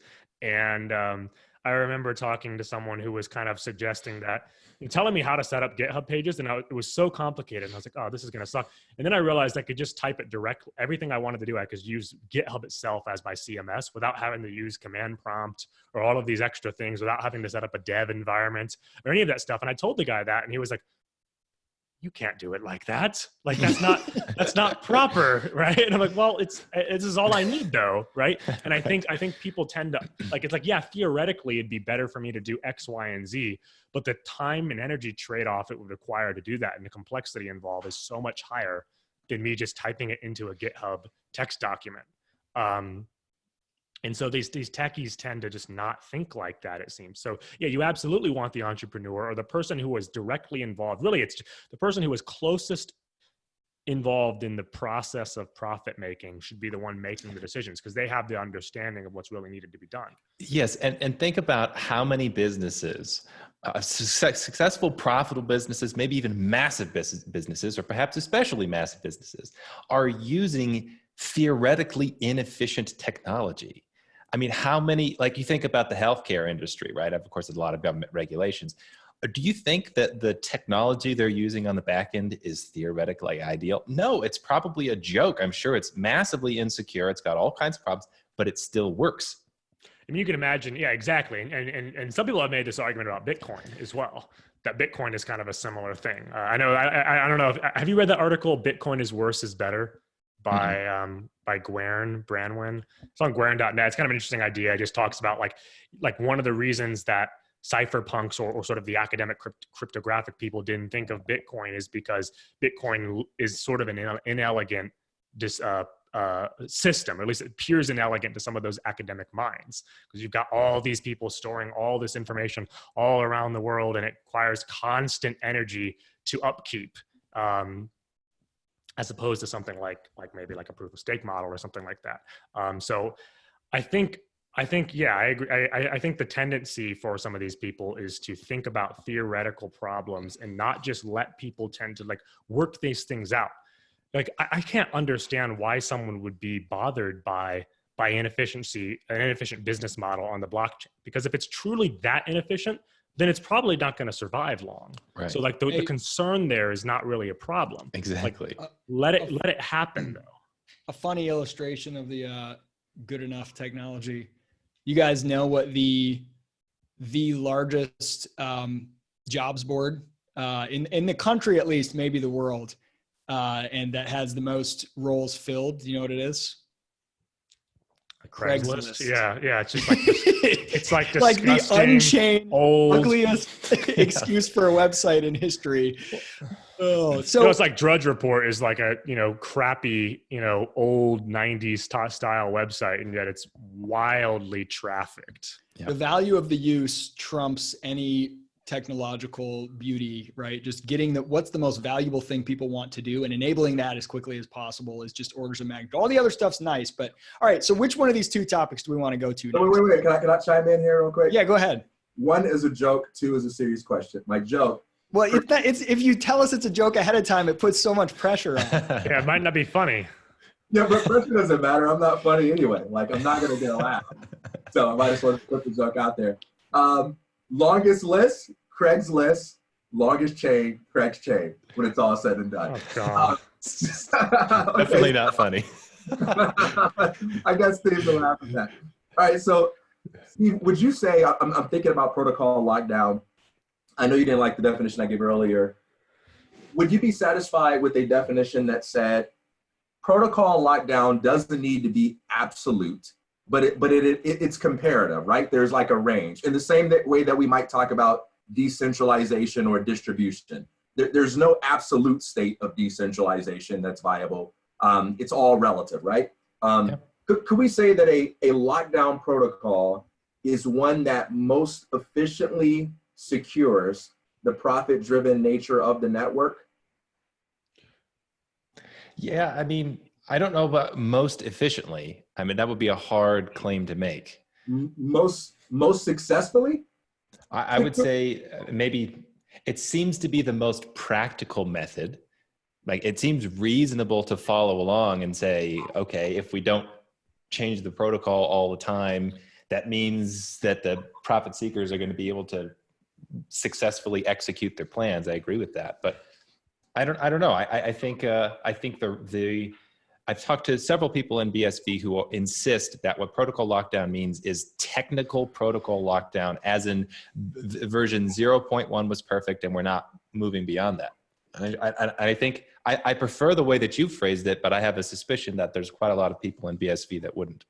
But could we say then, moving towards the technical, could we say that the original Bitcoin protocol is the one that most effectively secures the profit-driven nature of the network by making it miner-centric versus developer-centric, and making it scalable so that your earlier concerns are addressed, right? Where you said the scalable system offers the most security, right? Because that's what incentivizes miners to do the right thing. Yeah. I think that is a clever way to rescue the concept of protocol lockdown, is to say, well, actually, the real protocol isn't the technical protocol; it's the economic protocol. It's this other protocol, and it's just best instantiated through the. But the Bitcoin. even though that's what failed, right? That's like people like, oh well, there's nothing wrong with the Constitution. It's just that it completely failed to restrict people to abiding by the Constitution. And it's like, well, isn't that its whole point? So saying like, well, Bitcoin was already perfect. In fact, it was so perfect that it was immediately co-opted and ruined. It's like, well, isn't that the whole point of it, is to not allow that to happen? It's clearly not perfect. So I'm trying to incorporate two things though, because you're totally right about that. I'm trying to incorporate having the right kind of protocol, because we all agree that before it got co-opted or hijacked and the blocks were artificially constrained, that Bitcoin was already set up to succeed if we just sort of followed the right. There was an assumption that it would, and a lack of understanding of just how vulnerable it was to developer capture, I think. Yeah. So we need a second element. One, we need the right protocol, but we also need an approach that scales faster than being captured by developers. Something along those lines, something that can be described like that. Yeah, I like it. Oh, I'm sorry, go ahead. Yes, so maybe we can say that for BSV, that is, we've achieved part of that, or BSV achieved part of that. I don't want to say we, because I didn't work on the protocol. I don't want Ben calling me out on that. I wasn't sitting next to Shatters when he did it. I apologize. I don't know how to. Who are we? But that's partly been achieved by putting it in the hands of miners now, which no one else allows, for miners to set the constraints. They can say 2 gigabytes more, whatever. But ultimately, that can happen on any chain. That's what I want to say. Is so. Wait. On BCH right now, if miners want to mine 2 gigabyte blocks, they can.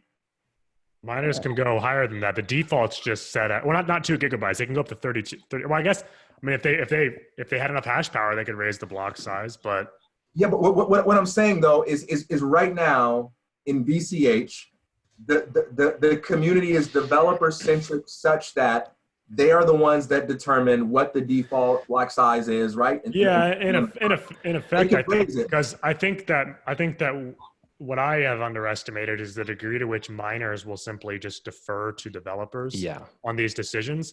And so that's when I see like Bitcoin Cash people say, oh, well, the market has chosen because the 2 megabyte block default cap, like miners are mining that, so it's fine. Like it's not a problem. It's like, well, really though, like I think we've realized the miners, for whatever reason, at least haven't seen it in their interest to be more involved. And so they want to just like, oh, we'll just run whatever software the developers give us. And so if the developers give them software that is full of like centrally planned sort of bullshit, then they're just going to run it. And that, I think that's one of the reasons I like BSV a little bit too, is because it seems that the miners are taking a little bit more of an active role and saying, no, like we're not going to do that.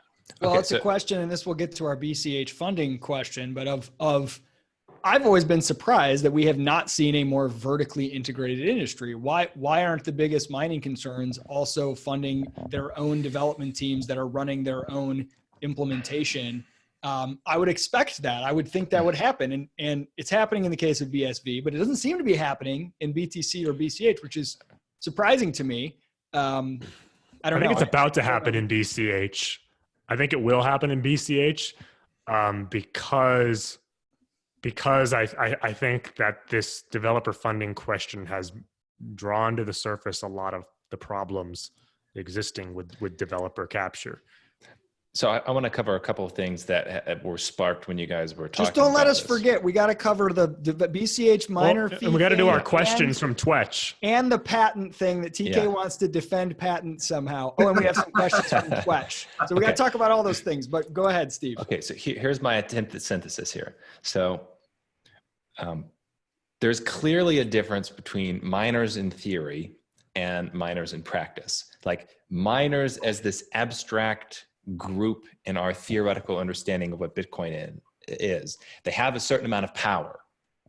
But we've seen that miners in practice, the actual individuals involved, I would say don't recognize the power that they have and have deferred their power and given it to other people. Though they might retain the fundamental power to make changes, in practice, they keep deferring to developers.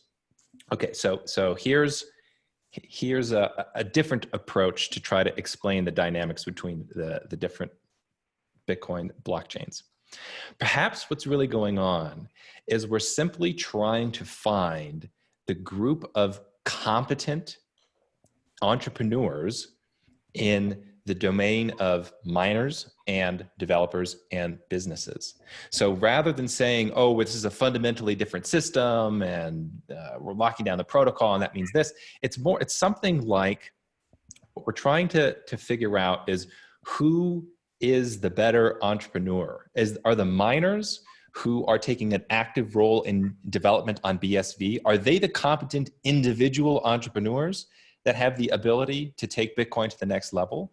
Or is it the actual individual miners, the humans, the Jihans, a lot of the Chinese miners in BCH and BTC, are those the people, the individual real humans that are going to take Bitcoin to the next level? And I kind of suspect that maybe this is the ultimate sorting mechanism we're trying to get at here, is who really is competent. And part of the competence is understanding the power you have and exercising it in a way that's profitable. So Steve, to the point, I think right now, miners are not incentivized to increase their understanding of that power because decisions of developers don't seem to immediately affect the Coinbase reward. At the end of the day. But that's what they think. They're wrong in that judgment, right? They think to themselves, well, I don't have the incentive, but if they were better entrepreneurs, I think they would realize they actually do have the incentive. In the long term. But right now, there's very little that miners will do that's going to cut into their right now profits. Well, do you know why I think makes all of this so much harder? It's so much harder for all the players in the Bitcoin world to get quality information about risk and reward and long-term planning because the market has so much speculative noise and there's so much money going in and out and prices going up and down for reasons that are incredibly unclear because it's so small and new people come in and, oh, it's on my Robinhood app. Oh, look, I just saw when I went on SoFi has like a, hey, you can buy Bitcoin on SoFi, like the student lending like, so you have all this money and that means the signals are really discombobulated. So as a miner, you've got all this invested. You just don't want to lose money and go and do anything that's going to dramatically cut into that. And you're not going to be like thinking real big about, well, let's just like, go all in on this or let's up this. Let's just let those guys tinker. And I'm mining 3 different variations here. And I just like hope that I don't lose money because I borrowed a ton to build this massive mining farm.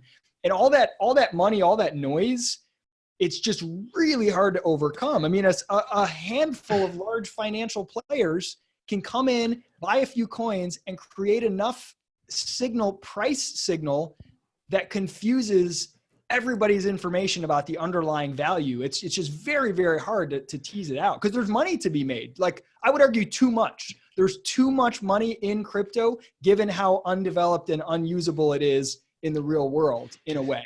So I was talking to one of my friends who's been involved in a Bitcoin business for many years about a similar issue. And his company was struggling a bit. And we were both saying, like, why would we assume that the many idealistic young libertarians that got involved in the crypto industry are competent entrepreneurs? These are a lot of people who maybe don't have much experience in the real world. It's not any of their fault. They just had a set of interests that happened to be within the domain of the intersection of money and politics and computers, that they were first to get excited about a project like Bitcoin. And so maybe they made these companies and made these businesses that aren't going to work because the actual competence level isn't as high as it needs to be successful in the real world. And I feel like miners are in that position right now where it might be that the whole industry, the whole crypto industry just isn't made up of enough quality, competent humans to get the job done, which is why I like. Steve, I've had the experience of meeting people occasionally in Silicon Valley who are like, now they're an investor, they're a venture capitalist, and they're really young, and they're like tweeting about wisdom on startups, and they're on podcast interviews, they're an expert, and they have millions of dollars to invest, so people listen to them, and some of them are brilliant, incredible entrepreneurs who have repeat success. They clearly see something. There are some who literally were tinkering around, did everything they possibly could to screw up the opportunity they have, but the opportunity was so big and they were there. and they took some risks. I'm not taking anything away from anybody, but this is a part of the market, especially when you have power law returns in the information age. And they made a ridiculous amount of money accidentally. And like, they actually are not competent to be able to continue to run that business. Often they exit. But if you don't, it's like people who are in crypto early, the smart ones and the dumb ones, all made a ton of money and now have a ton of influence. And that's a challenge. That's a tough place to be in. Yeah. And one more point on that. So there's a lot of people in the crypto world who make premature universalizations, and they go, oh, you might have thought that the miners had this important role in the ecosystem, but we've just seen in the real world they failed and they don't have that important a role. They don't really care about the code. They just want to run their mining equipment. I think that's a premature universalization. That's just those individual miners have made that conceptual error and have acted in stupid ways. But if I imagine there's going to be another set of miner entrepreneurs who don't make that conceptual error and have a much stronger say in the development of the ecosystem that will actually win out. There's a sort of like early adopters fallacy, I think, where you can look at the success of early adopters and assume it's based on different types of competence that it might not actually be based on. So, you know, I know a lot of guys. I remember back after like right around in 2017 when the huge bull market was going on, a lot of these guys that I knew who made a ton of money all started setting up crypto investment advisory firms and stuff like that. And they're all gone now, right? Every single one is gone. And it was very funny. Laugh. Isaac and I actually have several people that we know personally from the sort of libertarian scene. And I remember one guy in particular, I'm not going to mention him, but I remember kind of thinking, this guy is like a total clown like before, but he made a ton of money. And then he's running a crypto advisory firm and he's got like this mastermind group where people are paying him for investment advice. And, you know, every time I've seen this guy, he's like drunk. He's like, just incoherent, but he has a lot of money and people look at him for a while as like, man, I've got something to learn. And you actually, there are something to learn. I mean, he was willing to take the risk in the early days. That's very important, but that's not a guarantee of future success. And that's not a guarantee that the kind of competence that makes you successful as an early adopter makes you successful in the industry later on. Having been at the early stage of certain startups too, like early adopters can be your best friend and your worst enemy, because your early adopters are like really great because they're on board for ideological reasons. And those ideological reasons will often make up for their own flaws or the flaws in your business model. But later on that stops working. And he's a good guy. The Reddit bot said that he's been faithful to this sub. Must be somebody we should trust. Exactly. I think we're starting to move out of that. Like, crypto needs to move out of that, and I think we're maybe starting to see some of that, and that's why there's some of these growing pains. Let's talk about this BCH funding proposal. Well, no, TK's got to say something. I do too. Okay. We're never going to, every time I want to get to something, it never gets gotten to. Okay. Although at the beginning, when you were giving us the floor. In case we don't get back to it, let me just say I haven't seen any version of it that isn't absolutely crap. I hate it. Okay, well, there we go. In case we never get back to it. TK, go ahead.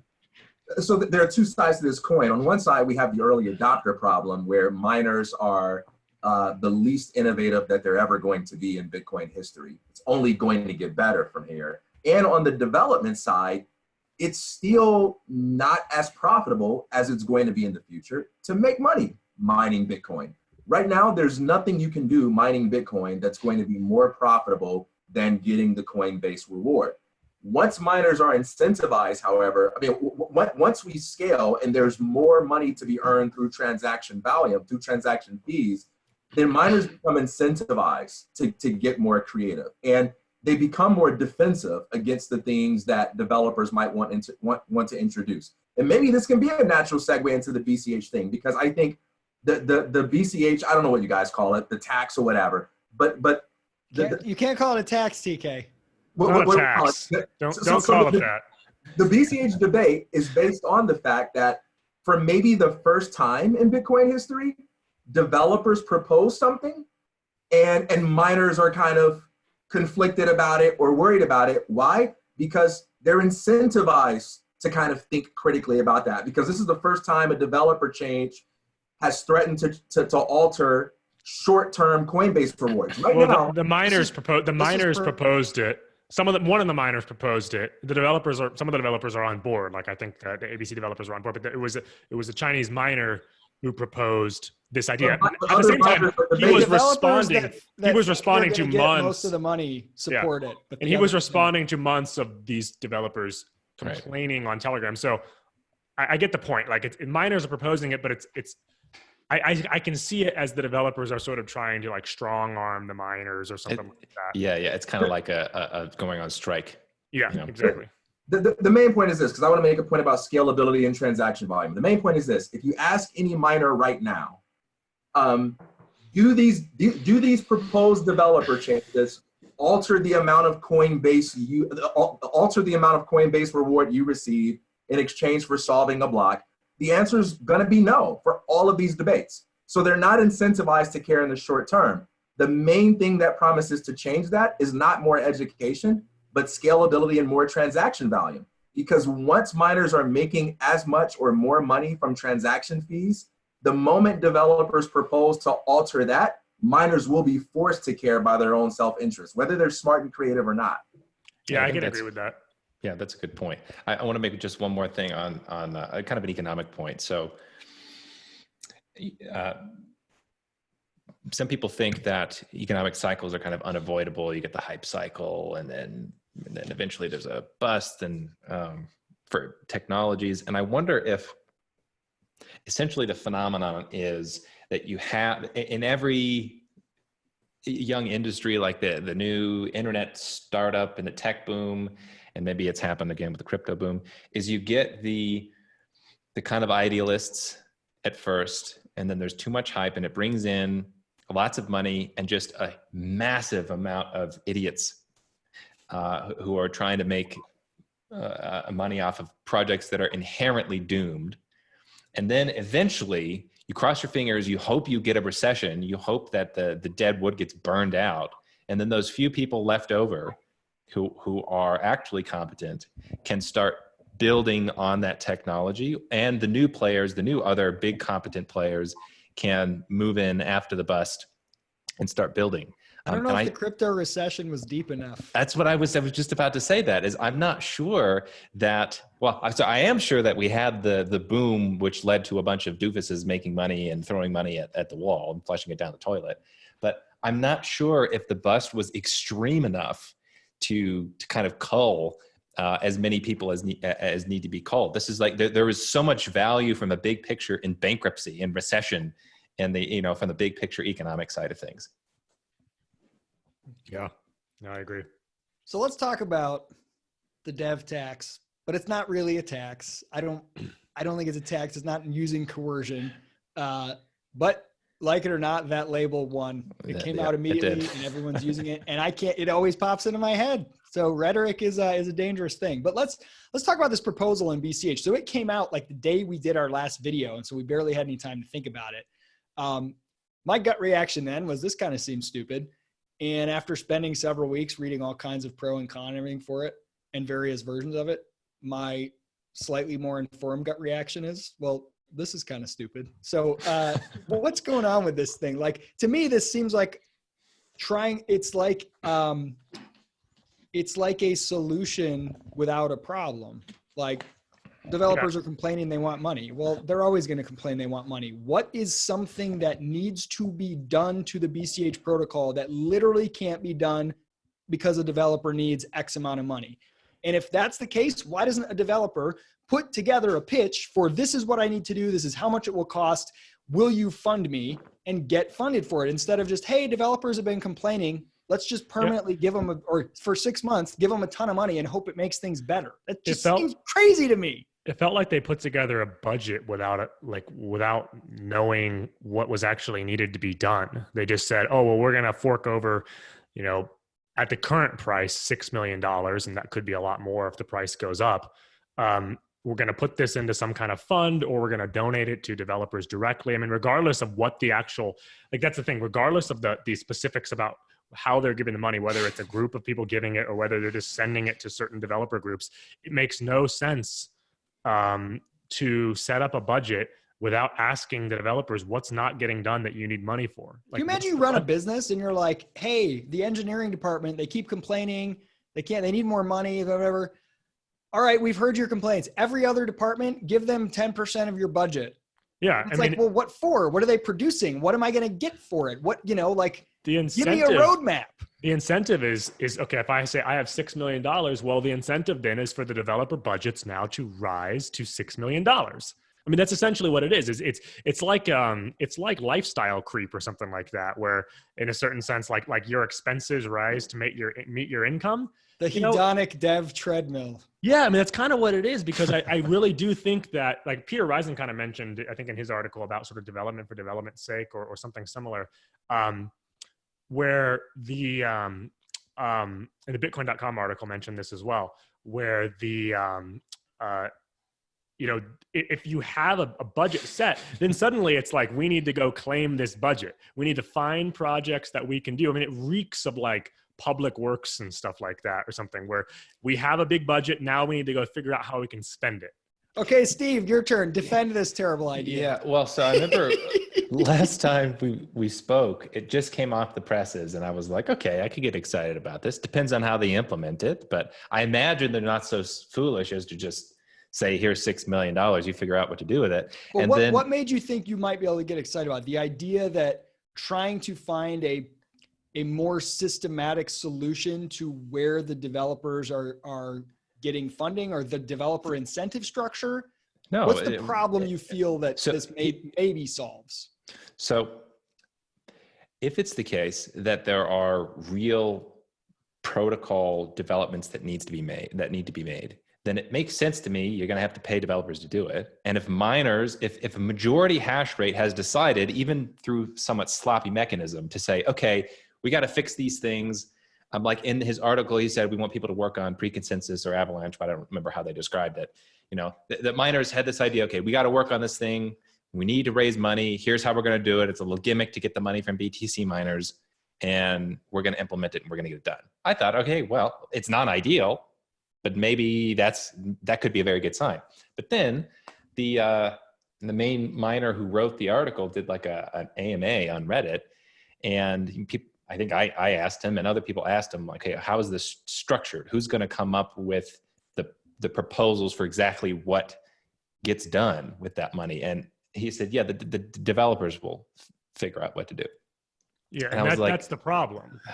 The idea of miners saying, okay, we're going to, like, the initial idea excites me in theory, because I like the idea of miners. Like I wrote in my article, a collar and a leash, like in a certain, like, I like the idea of if miners are giving money to developers, there is now a accountability mechanism for the kinds of things developers are working on. Do you feel like it's positive in that it signals that miners are serious about the long-term interests of the protocol and want to attract development? Yeah, absolutely. I mean, imagine it were the case that they said, here's how the funds are going to be structured. It's held with us. And here's a list of things we want worked on, and you can pitch yourselves to us to get this pool of money. Or how about, like, we're just going to fund a fellowship for 3 developers that lasts for a year, where we bring them in to work on these 3 problems that we're interested in solving. Exactly. Even if they did it in kind of a gimmicky way, and that they set up the Hong Kong corporation, maybe that's not necessary. Who cares? The implementation details like that, yeah, it's not ideal, but maybe we could actually finally get some work done as directed by the people with the most skin in the game. So let me ask a very honest question here.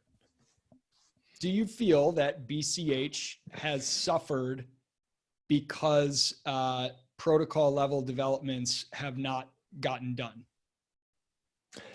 I'm not sure. I would like to get more details. Okay, so that's a maybe. I think, I want to say there's one way in which it has suffered. There are some ways. Is there a known problem? Yes, there's one. BCH I know that would be solved by giving money to developers. Not necessarily giving money to developers. Because how have they funded it so far? But here's I mean, one known problem, one clear one, is the transaction chain limit, which is seriously limiting one of the larger businesses on Bitcoin Cash, which is Satoshi Dice. They've been around for a long time. They do a lot of transactions. They're a business that was willing to put up a lot of money and capital for this. They're one example that has not been done. I mean, at least, Bitcoin Unlimited says they have a solution, and Satoshi Dice sort of gave them some applause on Twitter. I don't know where that stands now, but I know ABC hasn't really implemented anything. If there was a developer fund, would that have been done? Well, they say so. They say like it's going to cost a lot of maintenance, but my issue is I don't see any budget that's been put together for how much it's actually going to cost. They were offered a bounty for that, right? Like they said they reached out and that they didn't hear back. I've seen two sides of the things, because on the other hand, I also see them saying, well, they expect us to work for free and then hope that we get paid afterwards. And I think, well, typically with something like a bounty, you do the work and then go try to claim the bounty instead of saying, oh, I'm going to get in touch with you, and then we'll come up with some further agreement. And then if you don't respond, then therefore you're not serious. I don't think that's necessarily the case. I mean, typically you do the work and then go collect. So I guess I am not opposed in principle to the idea that more money for protocol development on Bitcoin Cash is a necessary or beneficial thing. I definitely have a lot of concerns about the way that's done and whatever, but I think as a general rule, money is the very last thing you look at as a solution to any problem. Yeah. You use money as a solution if and only if money is literally the only solution. And usually there's a lot of other things that are going wrong first. I mean, it's just like if you're starting a company, you don't go raise money until you literally can't do anything else without raising money. Because if you do it before that, money will only decrease your odds of success, right? And so I think like, hey, we have problems on Bitcoin Cash. I don't know what specifically they are, but there's problems. So I guess we should just give money to developers. Well, I think a lot of developers think that they think that if they just, I saw a lot of people talking about this. Well, all we need to do is make some protocol improvements. And these are very like vague things. And that's going to increase the value to holders of the coins. And I don't even think that that's necessarily the case. I mean, I don't think that random protocol improvements are necessarily going to increase the dollar value of Bitcoin Cash. I think if that were the market where rumors can double the price. And if that were the case, I think, there's all these altcoins that offer X, Y, and Z features, or say they offer those features. They're still lower priced. That's not the issue. There's a lot of other factors that determine price than just incremental changes to the protocol, or incremental upgrades, so to speak. So for Bitcoin Cash, I mean, I'm skeptical of any proposals that are not directly solving real business needs on the network that allow businesses to facilitate more users, more commerce, things like that. Anything else just seems kind of. I guess it comes back to the whole epistemology question that we're talking about in Bitcoin. Like, what kind of change is going to make Bitcoin Cash actually more valuable? Okay, 3 points if I remember all of them. One, the focus should be on developing the industry and making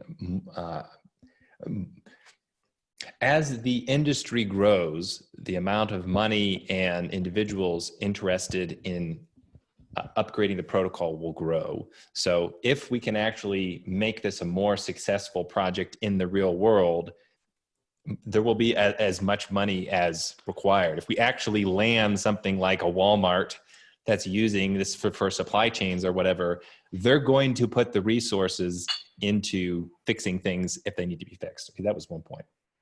Another point is it might be that pre-consensus / avalanche could be a substantial enough improvement for the usage of the coin that it could justify a few $1 million of protocol development. So that might be one kind of concrete area where we say for this feature in particular, we're going to set money aside. And the third thing is, this is a big one. That's 3.5 points. I'm not sure there is a problem with development funding in general. It's more specifically in BCH for Bitcoin ABC. So if we can be clear about that, there are plenty of other smaller players that aren't crying constantly for more money. It just so happens that people say there's a funding problem in BCH because right now the main implementation is the one who is led by an individual claiming that he's not making enough money. And this is the real biggest point, is part of the reason that the 25 chained transaction limit is there is because Bitcoin ABC is still backporting code changes from Bitcoin Core. Yeah. So Bitcoin Core is fundamentally structured their code around having teeny tiny blocks that aren't going to scale. They have it's essentially a different technical approach to how you think about Bitcoin with small blocks versus big blocks. And yet Bitcoin ABC has made the decision that they're going to put a lot of resources into taking the changes from Bitcoin Core and importing them over to Bitcoin Cash, which in the long run is not going to work. And in the case of the 25 chained transaction limit, that's the cited reason for why they can't fix it is precisely because of all of these features that are in Bitcoin Core. And I will say other implementations like Bitcoin Unlimited don't have this problem because they forked away earlier and they don't have as much influence from Bitcoin Core. Why aren't more people running BU? I think the reason right now, well, I think there's a couple of reasons. One, they've had instability problems, apparently. So people that actually have tried running it, it's less reliable than Bitcoin ABC. And two, there's just a huge risk for miners to flip over and run a competing implementation because they run the risk of building a block that will be seen as invalid by the rest of the network, which, by the way, I am very pleased to say, Bitcoin Verde, this guy Josh Green, had just came out with this wonderful idea for having like a block template generator where essentially miners can run multiple implementations at the same time and the risks to them will be reduced. I was aware of another individual working on this and now they're like collaborating. So we give see that guy a couple $100,000 to get that baby spinning and then we're good to go. Interestingly though, I'm highly confident that that product would exist without anybody funding it. I know that it would be the case, interestingly enough. But once we get that technology, hopefully we will this year, that is going to make it much easier for miners to switch implementations. And I imagine we're going to see a shift in the market share of node implementations. Good.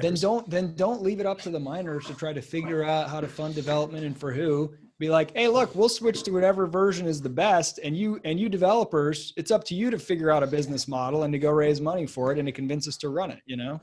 Yeah. I mean, I honestly think that's the problem. I think if developers want funding, put together a business plan and pitch to people with capital to fund it, whether it's miners, whether it's Bitcoin.com, whether it's some other business that might have some substantial skin in the game, and seeing either a project or a node implementation be actually and show them why it will create value for them. But the problem is the developers have been, when we talked about this a little bit, the developers, at least some of them, have been responding with, well, we can't possibly describe everything we do. We can't possibly put a line item down for this. We can't possibly have like a budget or hours for this. And somehow my engineering team does. I'm not technical, but it doesn't need to be perfect. But this is like the efficiency mindset. It's like, oh, well, since I can't come up with like the perfect, most efficient, optimal budget, I can't put one together. But the reality is you don't need a perfect one. You need something though that gives people accountability, because without it, then you have no accountability. I think about this kind of stuff. If the miners want a change, they truly want it, and they're truly willing to pay for it, can't they just pay any developer who's willing to take their money to go do it? Like who are these developers that are whining and crying about not having enough money? Aren't they just normal human beings like anyone else who are unemployed and who are saying no to the offer that's on the table? I think they genuinely lack an understanding of how to communicate what they're working on, what they need to work on, and how to raise money. I think this is something I really valued when you were talking about, Isaac, and we were talking about it on Voxer, and you wrote an article. I think what Bitcoin Cash in particular needs, because it is a different funding system than BSV, we need project managers. Like what we specifically need is the go-between the developers and their technical minds, and let's say the investors or the miners or the business players who are maybe bigger picture business focused, because it is let's take some of these developers at their word and say they literally don't know how to communicate what they've been working on, which is a real like entrepreneurial problem. Like I think about right now, I'm doing some professional writing, and I'm thinking, okay, I have to communicate the things that I'm working on, and imagine I was so incompetent that I said, look, I can't explain the process of writing to you. It's extremely complex. Like, I'll try. Okay, so I think of these thoughts when I'm sitting in the bathtub, right? And then, but thoughts are these conceptual abstract things. And like, I write down some words, but it's not just quite right. And then I have this keyboard and I press these little square things and these little symbols come up on the screen, but then I hit the backspace key, right? And I describe the process of writing in this way. You're gonna go, you have some mental problems. You have to see the big picture and understand you don't need to communicate that level of detail. It's the same thing with coding. Like, you don't actually need to explain the code that you were working on and cite which lines of code. You have to say, in the big picture, what are the problems I'm trying to solve? I was doing trivial bug fixes today. Okay, that's all you need to say. You don't need to try to technically explain it. In defense of my, so like, there is a minimum level of emotional intelligence, professionalism, and communication that any developer needs to succeed in an environment working with more than themselves. But that level is not too high. There are plenty of brilliant coders, and I'm sure many working on Bitcoin, who are brilliant, who are doing things I'll never understand, who are necessary to make things work, and who are like the absolute people you want, and who are terrible at raising money or creating a roadmap or a vision. That's okay. I'm not ripping on that. Now, there is a level of like assholeness and social stupidity that's just toxic and too far, but there is that possibility. And that's where I think I get excited about the idea of like a product manager at some of these places. Like, okay, let me translate that into a roadmap that we can communicate, you know? It is okay so long as it's acknowledged as a problem. So it's okay for the super mathematical mind to be unable to clearly articulate what she's working on. Not only is that okay, that is the case for a whole bunch of domains. Communication skills are, of course, very varied. But what's not okay is the lack of acknowledgement that it's a problem, that it is an issue on their end. If they lack the communication skills, that's fine, so long as they think creatively and entrepreneurially about it. Be like, okay, I need to hire somebody else who is better with the non-technical communication to solve this fundamental problem I'm having. That's such a big deal. I can't raise money. I can't secure access to any funding. I need somebody else to fill that role for me. And for what I see from consuming a lot of these people's content, it's like beneath them to think that they would need to bring in somebody else to explain to the stupid investors and businessmen what they're working on. That's the problem. Now, Steve, I'm curious about the people who are like, as you just described. The fact that they are that way and still creating problems seems to be a problem. Why are these people not simply reduced by the market into a state of irrelevancy? Because everywhere else in the real world, if you are difficult to get along with and you insist on not changing. TK, you haven't met enough employees at enough companies. It's possible to survive quite a bit longer than you might imagine. Well, but I want to know, what is it that makes a BCH developer a BCH developer? What gives them their status that they're creating so much difficulty? I think the market was and or is in the process, in fact, of weeding them out. I think the lack of developer funding specifically for Bitcoin ABC is the market's way of saying, okay, this must be starved. And it's a mistake to conflate BCH developers with the loudest individuals in BCH who, for whatever reason, have failed to secure their own funding. So if their influence diminished because of the communication incompetence, then I have no doubt that they would be replaced by other professionals in the space. I mean, I know for a fact there are plenty of people who aren't quite as much loudmouths, who aren't really complaining about developer funding, that would be just fine for the job. So no need to change the entire economic system for solving for one developer fund or group?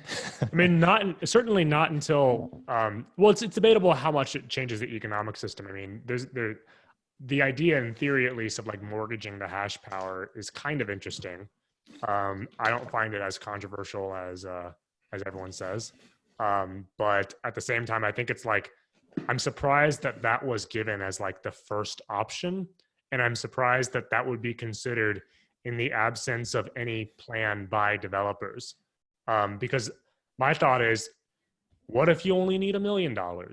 What if you only need $500,000, right? Like, it may not be the case that you need $6 million or $10 million for developer funding.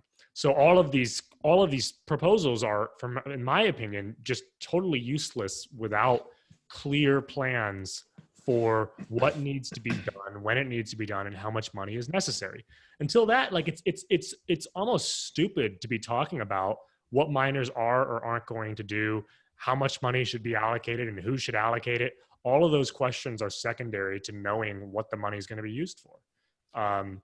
And so then once you have a plan, you can figure out, well, how do we go out and get money?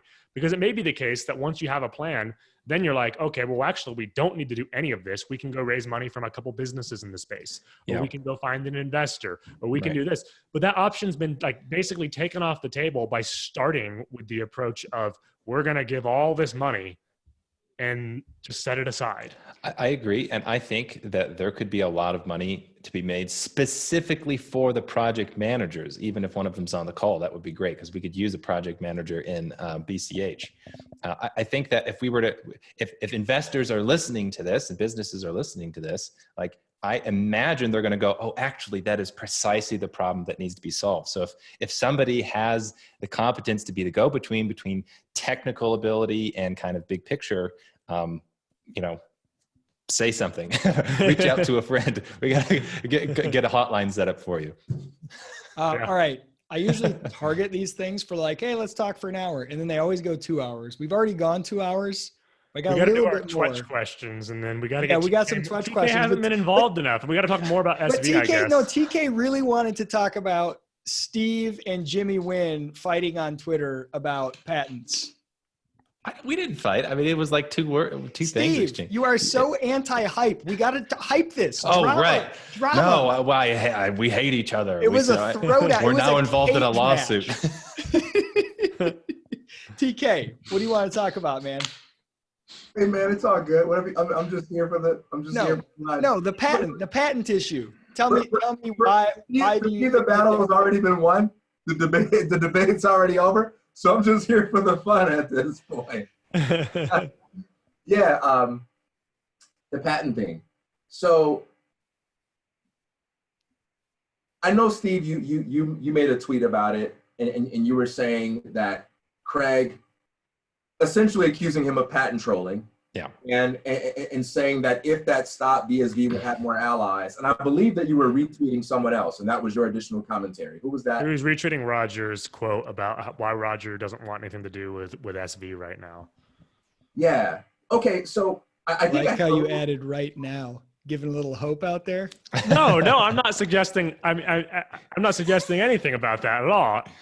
I mean, I would like to see, my ideal would be to see some sort of unified big block Bitcoin industry again. And now whether that happens on Bitcoin Cash or Bitcoin SV, I'm not sure I really care about it that much, and which one actually works.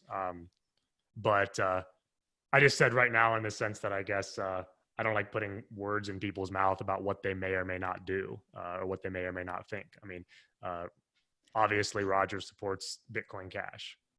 Sorry, I was just adding some intrigue. Continue, TK. Yeah, so I think I have a problem with this idea of people disassociating themselves from Craig and Calvin in the name of their patent trolling, because I think that's up for debate that they actually do patent troll, but that their patent trolling is against the spirit of what Bitcoin is all about. Because not only are we presupposing what I think is a controversial narrative about what the spirit of Bitcoin truly is, but I also think it conflates the distinction between the Bitcoin protocol and the political philosophies of people who are a part of Bitcoin. And at no point has Craig or InChain ever said they're going to patent the Bitcoin protocol. Wait a minute, though. because there was the statement that there and I could be misinterpreting this because there's all different ways. I haven't asked anybody in BSV. There's a statement in Slack the other day that essentially that's like the new Bible. We need like yeah, the guy in the third chapter of Right, no, seriously, that like basically Bitcoin Cash and BTC are liable or something like that for like $100 billion in sort of breaking of contractual agreements, because the protocol owner is the original issuer of the protocol, being Craig. That doesn't sound like he's not making a claim to the underlying protocol now. TK, I will grant you every single one of your assumptions and be as charitable as possible, and I won't bring in ideological purity in any way, shape, or form. I don't think it makes any sense to be like, I will never use BSV because Craig Wright's not a libertarian and I believe in that, or anything. None of that. Put all that aside. No ideological reason. Purely from a strategic and business case, the fortress of patents rhetoric and reality is utterly unattractive in every way. Companies that sit around filing hundreds of patents are not companies focused relentlessly on winning customers' hearts and innovating and changing the world. They're focused relentlessly on drawing a circle around what may eventually be used by someone else, and then going and trying to collect money from that someone else when they use it. That is not the environment you want. Well, if you're trying to change the world and bring about some global innovation, it is a hostile, regressive, ingrown, anti-innovation, poisonous, let me get mine mindset that's bad for business. It is a bad strategy. It's offensive and it's threatening to anybody who might want to be a part or build anything on there. Creates all kinds of ambiguity. I think it's ridiculous. Like, Jimmy can say, well, who is he actually sued? I don't know if he's sued anyone, but I know that he's constantly like, oh, I'm going to have 1,000 patents on everything you can ever do on the blockchain, and I'll come and collect royalties. And that is not a business model that gets me excited. It's like, have you built anything useful that people are using? Just do that. Imagine, for example, like if we can bring this full circle to our question of protocol stability and predictability. So even if you make the assumption now that the patents are truly defensive in the sense that they're just trying to stop other people from doing them, they're not actually intending to enforce them, that can change at any given moment. So you can imagine thinking about building a business, if you're thinking about an economic system, and that is a threat to the stability if a patent will suddenly be enforced. If 10 years later they're going to decide, well, now we're going to enforce our patent. Well, we know that they were defensive originally, but in fact, we're going to enforce this one. In fact, we're going to enforce this one. In fact, we're going to now collect licensing fees. That's very scary from the position of the stability of the protocol. So I would be willing to grant the most charitable assumption possible that it's 100% defensive patents. They're going to let people do whatever they want. It's just designed to stop someone else from being a patent troll. Even if that were the case, that's a terrifying position to be put in, I think. And if you listen to the rhetoric, he's talked about licensing fees all the time for other projects, stuff like Ethereum. They're going to have to, if they want to do some of the technical stuff they want to do over there, they're going to have to pay him a licensing fee. I mean, even if he hasn't sued them yet, I still call that patent trolling. Threatening to sue based on your patents is patent trolling, even if you don't have the lawsuits just yet. Well, and they've also shown a willingness to sue for other things, right? I mean, they have sued for a lot of different things. They may have not sued for patents specifically, but there's been lawsuits about defamation. There's been lawsuits from companies I've never heard of about antitrust stuff, which is like, I mean, in my opinion, exactly. Where'd that company come from? That's the definition of patent trolling, is a company with a large R&D budget. They say, okay, we're going to have a bunch of researchers, and what we want you guys to do is just come up with all these things that may potentially be useful someday, and then just patent them. And we just want to, or we'll buy them from other people, and nobody has an application for it yet, but we're just going to have a library of patents so that if someday somebody more innovative than us ever thinks up something, totally, they had no idea that we ever thought of it and patented it, and they invent it in their garage and start selling it, We get to be like, oh, we invented something kind of like that in theory on paper once and paid money to patent it. So therefore we can shut you down. That's a patent troll. And that's a shitty business model, not just because it's ideologically and morally offensive, but because it's bad business strategy for everyone. All right, so some responses here. Except the lawyers. They love it. So responses here. First, we don't have to spend a lot of time on VAR. I just want to point out that I think the arguments that you guys are making, that patent trolling is a bad business model, is different from claims about refusing to associate with someone because their endorsement of patents is against the spirit of Bitcoin. I just think that's well, you actually have to remember that like Roger's getting sued by them too. So yeah, and there's more going on than just like, oh, I disagree with you like on a particular moral position or even a particular legalistic position. Like, you know, there is, I think once you get sued, there's now even a legitimate fear. Why would you participate in an industry in which you're being sued by the major players and in which, you know, you can start to see, well, if I make the wrong step in the future again, I'm going to get sued. I mean, that's right. Frivolously. But to me, this touches on a very important thing, because I think your description of what's really going on is a lot nearer to the truth. And that's what I'm inclined to believe. I think it actually is very personal. I think I'm not saying it's personal though. I mean, I don't think it's like, oh, I hate you because you're, I think it's a stretch to interpret Roger's tweet as some kind of ideological purity test. Like, if somebody that's not a libertarian wants to use and build on Bitcoin, Roger's not going to be like, hey, no, you're not a libertarian or whatever. It's hey, if you're trying to build a protocol that no one's allowed to build on without imprimatur from the state because you patent everything, that's not the vision of this protocol. That's not the vision of this industry that I got behind, not just because it's not libertarian, but because it doesn't work to bring about the kind of end state that we're looking for.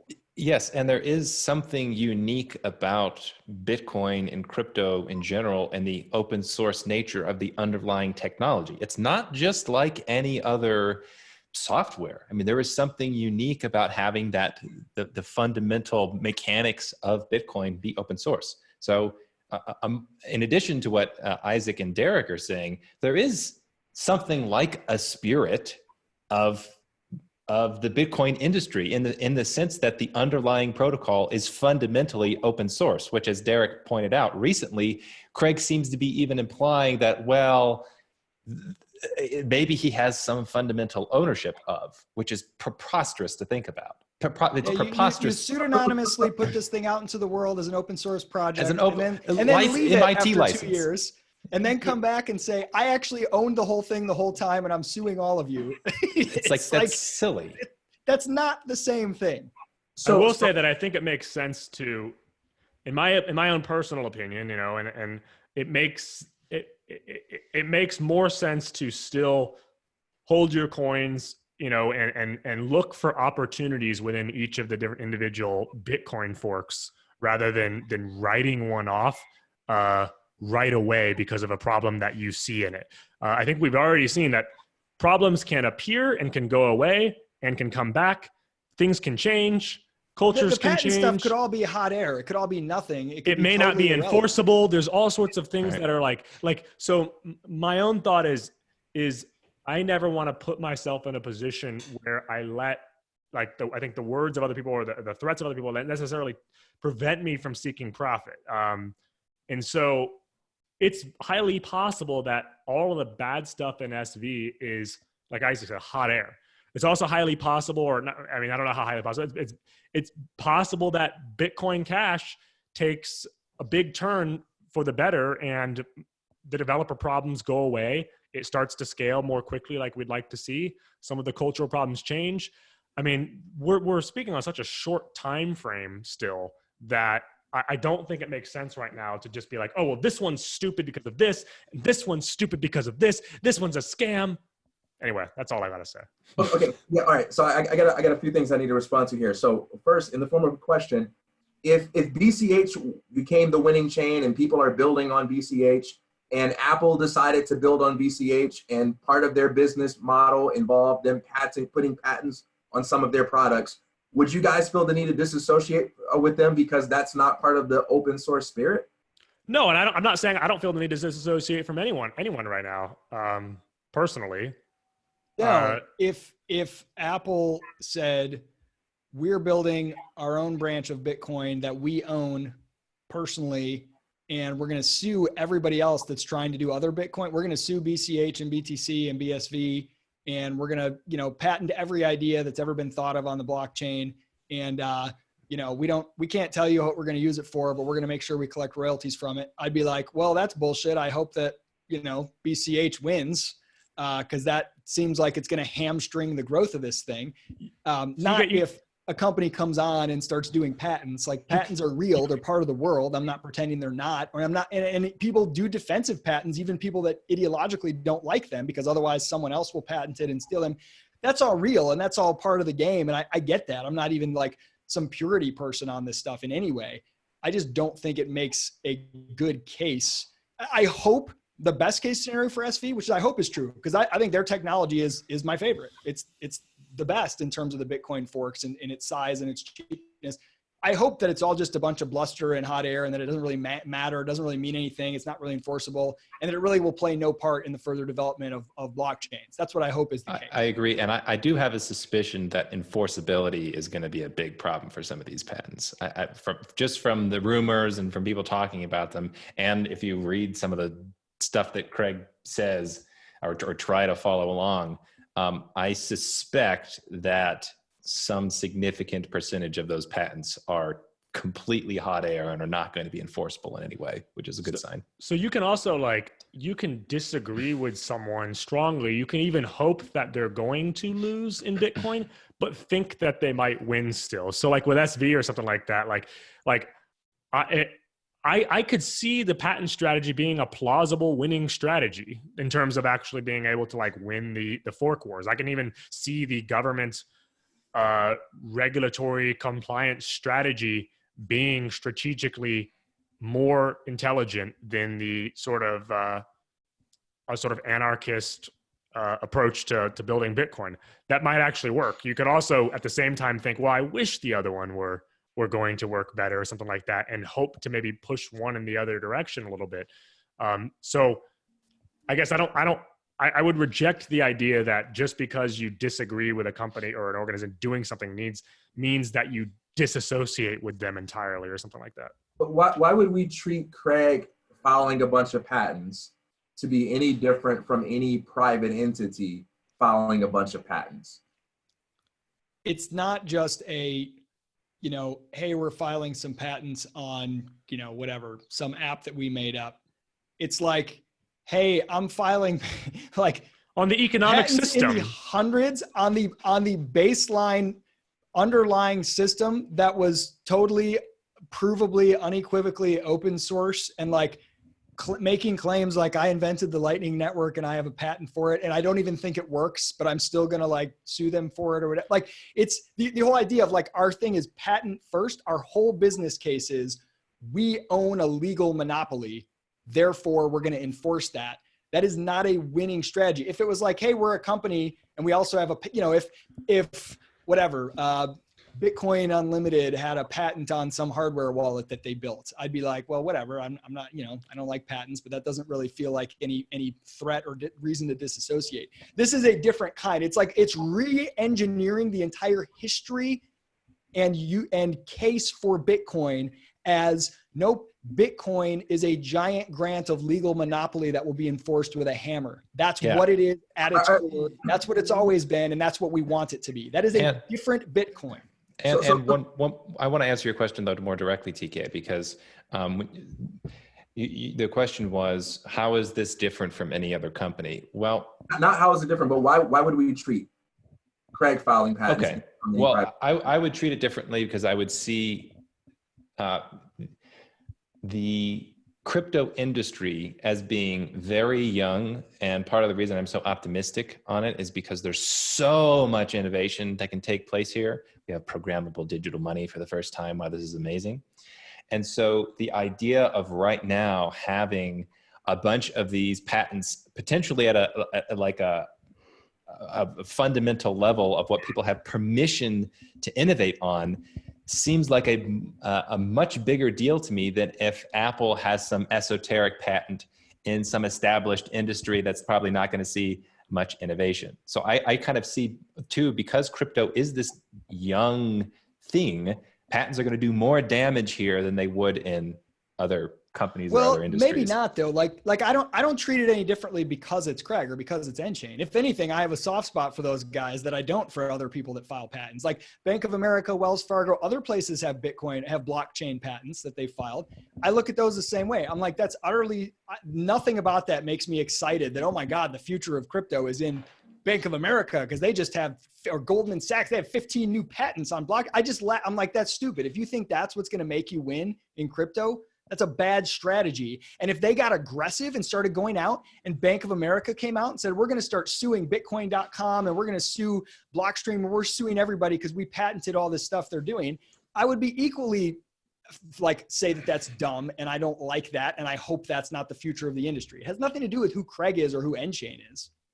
Well, I think the one thing I would think about the patents would be that I consider Bitcoin to be the foundation of an economy, of a new economy, or the foundation of an economic order. And so in that sense, it's not like you're patenting an iPhone, which is just an individual product. Right. You know, you're enforcing a patent on the base layer of the economy, right, which affects all economic actors in the economy, not just a small handful of people. That would be one reason that it could be potentially more intimidating.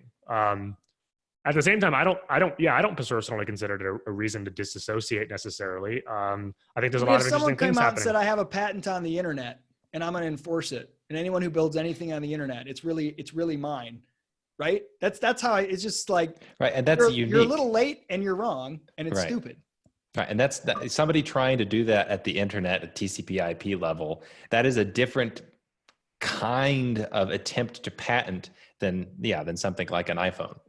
All right, so luckily for this objection, Craig gave you guys something to go on 2 days ago by making some statement that no one really knows how to interpret, including BSV, right? Like luckily, that's no. About that statement. All of his claims are so bold and it's so unclear what he's talking about, what these patents are, that I think the ambiguity alone is enough to make you feel like he thinks that he's got some stranglehold. Well, the ambiguity is actually a bad signal too. If we're talking about signaling to business, I mean, it is. The fact that we have to have this discussion about what it means is a bad signal, I think, to potential businesses who want to join, because it's like, well, what is he actually patenting, and how is it going to be enforced, and when is he going to enforce it, and will we know or will we not know? Will he do it? Like, will he keep his promise? Will he not keep his promise? His lack of credibility is the best thing because it makes people not take those patents too seriously. So I've never been confused about the patents. I've always thought the answer was really easy and unambiguous for two reasons. Number one, and I can send you guys the clips if you want them. Calvin, Craig, and Jimmy have all stated publicly on video and explicitly that the patent does not apply to the open source protocol. Jimmy Nguyen has even stated explicitly that this is the biggest misunderstanding about it. No, but only if you build on BSV, they say, that it does apply to other protocols. Calvin just said though, and again, hey, I'm going to CoinGeek. I'm excited. I think, I like I said, I really like a lot of stuff that's going on in BSV, and I get a lot of shit in BCH all the time, and I'm always called a paid Calvin troll, because of the stuff that I like, and I have no hard feelings against anyone in BSV. Calvin was commenting against Jack Dorsey the other day about how all the lawsuits are going to be coming Jack's way, and seemed to be implying because Jack was using the name Bitcoin improperly.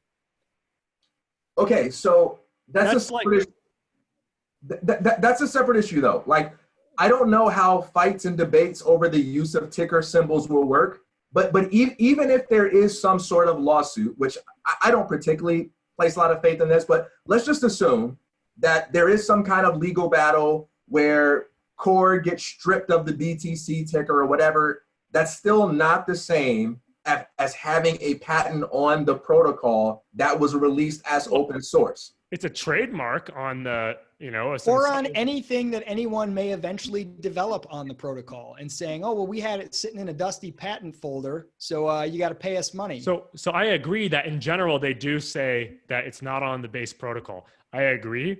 But yeah, it's been explicitly stated multiple times. Jimmy Nguyen has pointed that out as a popular misconception. I agree. That is not what we're talking about. But recently though, it's. Oh, looks like we lost him. Well, I want to jump in then. Blockstream got to him. Who defines what the base protocol is? Like, what does that mean? I could totally see a scenario in which Craig says, oh, well, the base protocol is these 3 specific items, and then all the other things, which everybody else considers the base protocol, he goes, oh no, this is all proprietary. This is something that you're going to have to get a licensing agreement to use. Yeah, but fortunately for us, patents are very specific things that you either have filed or that you haven't filed. And hear me out. They're not very specific things. Have you seen the kind of stuff that gets patented? Patents are absurdly broad and ridiculous. Let me be specific about my use of the word specific. A patent is not identical to a phone. A patent is not identical to a human being.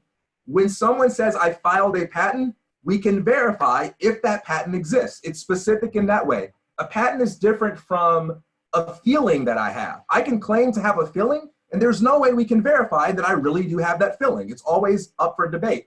A patent, the existence thereof, is never up for a debate. Either you filed one or you haven't. In that sense, it's ruthlessly specific. So when Craig appeals to his patents, we should treat him like any other human being. Okay, man, you say you filed a patent, let's go look and see what you've actually filed, right? And then we can go look at what he's actually filed, and we can see if the things that we object to or if the things that we're afraid of are actually among those list of patents. And what I'm saying is you can actually go look to see what patents have been filed, which ones have been approved, and exactly how many there are. And it is an objective fact that amongst none of those is the open source protocol. So I think it's unfair to the empirical reality. Now, what we can say is that, yeah, but because I don't trust him, I'm afraid that he might try to do some trick, and I can't prove that he won't. I've never looked at all those patents. Have you? I don't know what's in them. I've never read each individual patent, but I've gone to look to see. Because I don't take them seriously. But when someone starts saying the way that we're going to develop Bitcoin is by making sure nobody gets to do anything on it without checking with us first because we own the patents, I don't like that strategy. And but I think it's a bad argument though. When people like Jimmy Nguyen, Calvin, and Craig have gone on record saying that the open source protocol has not been patented, I don't think it's a fair argument, Dan. I don't even care. I don't care. I'm not talking about whether it's the protocol or not. I don't know what that level is. But that's been said. The point is the development of the entire ecosystem. If it's like we are going out and trying to round up as many legal monopolies on as many concepts and ideas as we possibly can related to anything blockchain, so that we make sure it only happens in our way or we get paid, I don't think that's a good or smart strategy. Okay, so that's fair. I have a response to that. That's fair, but I don't want to just dismiss the open source thing because it has been brought up in this discussion. It has been referenced as a point of concern. I'm not responding to nothing. But we have established the principle of the last few days that Craig has made these claims about even having ownership over the open source protocol. So if somebody were to say, hey, in principle, Craig is the kind of guy to do these really shitty things, that would have been a correct prediction to make as demonstrated just a few days ago. Yeah, but here's something that I think you and I will have an easy time agreeing on. Number one, Craig is a human. Number two, he said things in the past that have been demonstrably false. I thought he was a pumpkin man. Right? Like he was wrong on the price prediction, right? Some would say he's trolling. I don't know. But like, he was wrong on the price prediction, right? Okay. So with that being said, and also that he said things that are kind of confusing, that none of us should feel the need to pretend like we understand, like we don't know exactly what he's saying with that. What I'm saying is that even if Craig, which I don't think he has, even if Craig came out today and said, hey, I have a patent on the open source protocol, all right, we can still go check and see if those words measure up, if that's true. But what I'm saying is, I don't think he has said that. And people on his team have renounced that very position. TK, but this is all just ridiculous debates about what specific things mean. If Jack Dorsey came out and said, no, I'm not claiming that I have a patent on the protocol the internet's built on, which my app Twitter is built on top of, but Twitter has a fortress of 1,400 patents on small form social media communications, blah, blah, blah. And I am going to shut down. Look out, Zuckerberg, I'm coming for you. Look out, TikTok. Look out, I'm shutting down all of you. We will get paid. Anyone that wants to build on my platform is fine. But Twitter, we have this, we're going to go. I would be like, that's stupid. I hope you lose. That's exactly the same. I don't care about what level it's patented, what it's the approach, it's the strategy, it's the stacking up of patents, and it's the rhetoric about going out and using those patents as a bludgeon. That's like, that's bad for social media. Jack, that's bad for your own business, frankly, and that's bad for the world. It's bad for a young industry as well, in particular. Like imagine that the early social media companies did that in the early days of social media, and they put all of these threats out when the industry was still young. You'd say, well, that's not a bullish sign at all.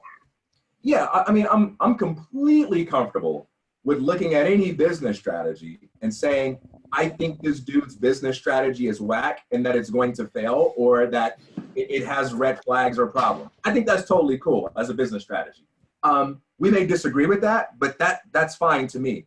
To be fair, that was my point, though. When I retweeted Roger, that's pretty much exactly what I said.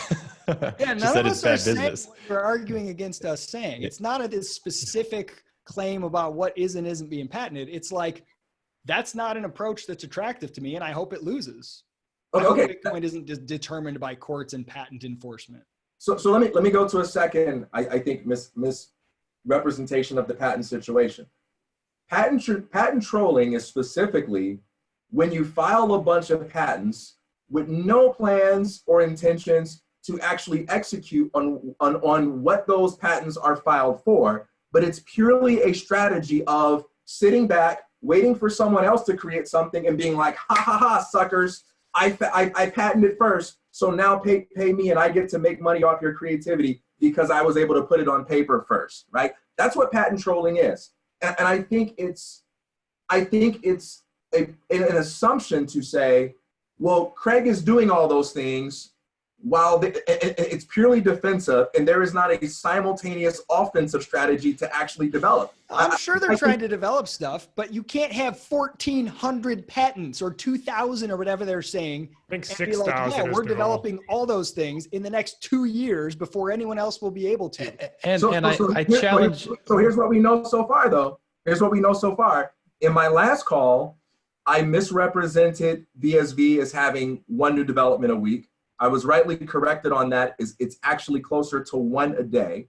We do know that there is more entrepreneurial innovation happening on BSV than any other chain. We do know that the current model for scaling is so aggressive that there is at least an attempt or an anticipation to onboard. Yeah, so if Nchain is just delivering products like that, awesome. But they're filing patents like that. That's not bullish. But what I'm saying is we are seeing a bunch of entrepreneurial innovation, and we don't know what more we're going to see over the next 2 years. For sure, and I hope there's a ton, and I hope the patents have nothing to do with it. But I don't like the signal that they're spending that much time and energy filing patents. That's just bad. And they're not just doing it as a oh, this is just an aside. They're publicly praising it as the reason why this is the best blockchain.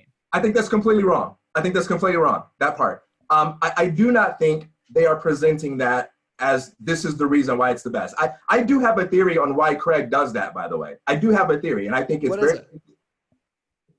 because I think it's personal for Craig. I think he's interested in way more than success. And I don't think any of you guys would disagree with me on this. I think Craig has an agenda that's much bigger than just winning and succeeding in the professional world. I think Craig is angry. I think he's pissed off. I think he feels betrayed and misunderstood. And I think some of what he does, I can't measure the percentage of it, but I think some of what he does is he wants to give the big middle finger to a lot of people who turned their backs on him or who didn't believe in him. And right now, no one is interested in innovating regarding the things that he's putting patents on. They're making fun of him. he has no competition. He doesn't even need these patents right now because all of his ideas are being mocked by everyone outside of BSV. I think what Craig wants is not just to win, but once people start to find out that he's winning and they want to piggyback on his success, I think he wants to say, you did it to me the first time and you got away with it, but now this time you're screwed. You don't have to agree with that, but I believe that's a big thing that affects him. And I'm not saying it's all good or defensible, but I think Craig's got some personal stuff going on. But what I'm saying about the patent stuff is I think Craig throws that out there as some kind of threat, and I think that's a Craig thing. But when you talk to other people in BSV, well, there are a lot of people out there who will argue that patents are the reason, and I think that's silly. I think that's absolutely silly. But when you talk to a lot of the entrepreneurs that are innovating, they point to this thing that I'm talking about, which is like the astounding rate of on-chain application development and the scalability and the anticipation of a larger amount of transaction value. So I think that innovation is going on, and I think it's partly defensive, but partly personal. So a few things. First of all, I love that. I think we just had our first like genuinely heated moment between you guys. That's awesome. Yeah, we're always getting compliments about how nice we are. I know. That was great. We just need to bottle that up. No, I love you guys. I just want you to know that. Yeah. Okay. TK is going to sue us all after this conversation. Okay. So so I just want to ask you a quick question, TK. When you're trying to say, oh, look, the innovation is happening on BSV, was the implication that it's a demonstration that the patents aren't being abused or going to be abused because they're cultivating all this innovation on BSV? No, I'm saying it's a successful refutation or skeptical objection against the notion of patent trolling, which means the patents are only being filed defensively. So here's where I disagree. First of all, I don't think there's that strict a definition of what patent trolling is. I think even the threat of suing could qualify as patent trolling. So I don't know if there's a specific like legal exact definition of what patent trolling is, but I think in the common vernacular, what they're doing could be. I could be wrong, but my understanding, because in that debate where you had, either Jimmy or someone else who came afterwards even posted a definition that involved that. And again, I'm not going to be a legalist about definitions. Yeah. But my understanding of patent trolling has always been, as Isaac described, where you don't really intend to innovate. You're making money by just filing a bunch of paperwork, and you're going to sit back and let other people create and try to make money off it. So there could be a potential storyline here, which is that BSV is cultivating more innovation. Let's say that narrative is true. I haven't researched BSV developments that precisely recently, but let's say that's true. And then at some point, the licensing kicks in. And this makes me think of companies like Evernote or other applications where you get a bunch of people using your product, they become dependent on your product and they love it. And then, oops, before you know it, you got that membership fee and now you got to pay $5 a month and that's how they make money. So why couldn't that also be the story in BSV? Yeah, so that actually could be a thing that happens, right? So Craig is saying, assuming these patents are enforceable, that you can use it for free on BSV or you can license it on other chains, right? So in the future, it's quite possible. Let's say two scenarios. Scenario one is all these other blockchains exist. They're competing, they're evolving, they're trying to do everything that BSV is doing. They've stopped making fun of BSV and they see this is the way they got to go. And they become legit competition. And the differentiator is the patents allowing people to build for free. Well, in that case, if you start charging or what have you, you risk losing to competition, right? So Craig would essentially be risking his own profit. Well, not if he holds the patents. I mean, if he's successfully preventing other chains from using the technology unless they're licensed, then it seems like he wouldn't be losing any competition to start using it on his chain too. Not to start, but if he reaches the point where he says, all right, now we're going to charge you for that. The moment you do that, you are incentivizing competition to step up a little bit. And you are incentivizing your customers to move the competition. Yeah, but I mean, I don't see that as an intrinsically bad scenario. I think that's the reality of business, right? Like you risk losing business, but I don't see that as an intrinsically But imagine your patent portfolio is sufficiently broad where you're going to be able to stifle that competition for a long period of time. You can successfully get that subscription fee for the next, I don't know, 50 years. You could be the king of an industry that is a shell of what it could be if you weren't the king with all your patents. And that has happened many times through history in many industries. You could stifle the innovation while winning as a company, which Craig has often said, like, I don't care because N-Chain's going to win no matter what. Now, right. I don't know that that's true, but I think that's what I don't like. I don't like that for the industry, seeing some player whose goal is to control all the innovation and patent it all. But we got to wrap this up, guys. I got a wife and kids. Let's jump into just like the Twitch questions, maybe. Okay. All right. Well, we got to do those quick then. We got some questions on I feel like we gotta answer them though, because we got to go rapid fire. All right. So I might be behind. I'll just get the ones that I saw before we came on here. I asked on Twitch what we wanted to, what anybody wanted to hear us talk about. Somebody said I fully expect a segment where you'll feature the most ridiculous tweets about Bitcoin, do a session like where we look at fights on Twitter and Twitch and resolve the disputes like Judge Judy. We'll have to do that next time. I just got to give a special shout out to, I don't know what the guy's name was, who conflated patents and copyrights and was like, oh, Steve, you don't like patents? What, are you just gonna let me copy your book? Put it out there online? And I was like, yeah, that would be awesome. Like, I'm going to list myself as the author. And we were laughing. I was like that's false advertising. That's fraud. It's fraud, but it's not even like a copyright, man. And like me and my particular industry, I actually think that would be hysterical and great marketing. If somebody was so ridiculous as to try to pass off my work as their own, man, I could use that for the next decade on stage when I'm talking to people. Exactly. So a couple other Twitches. One is and wants to talk about why providing a service that doesn't collect fees on every transaction sets you up for failure.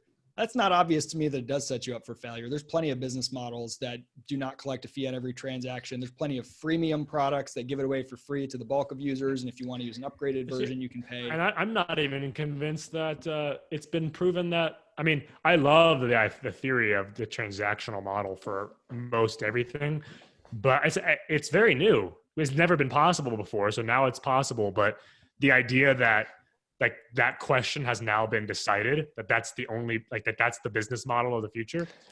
I'm not convinced. It's weird in Bitcoin too, because you have these investors that still have huge amounts of coins, so they can make a crap ton of money just by appreciating the underlying asset. Yeah. Yeah.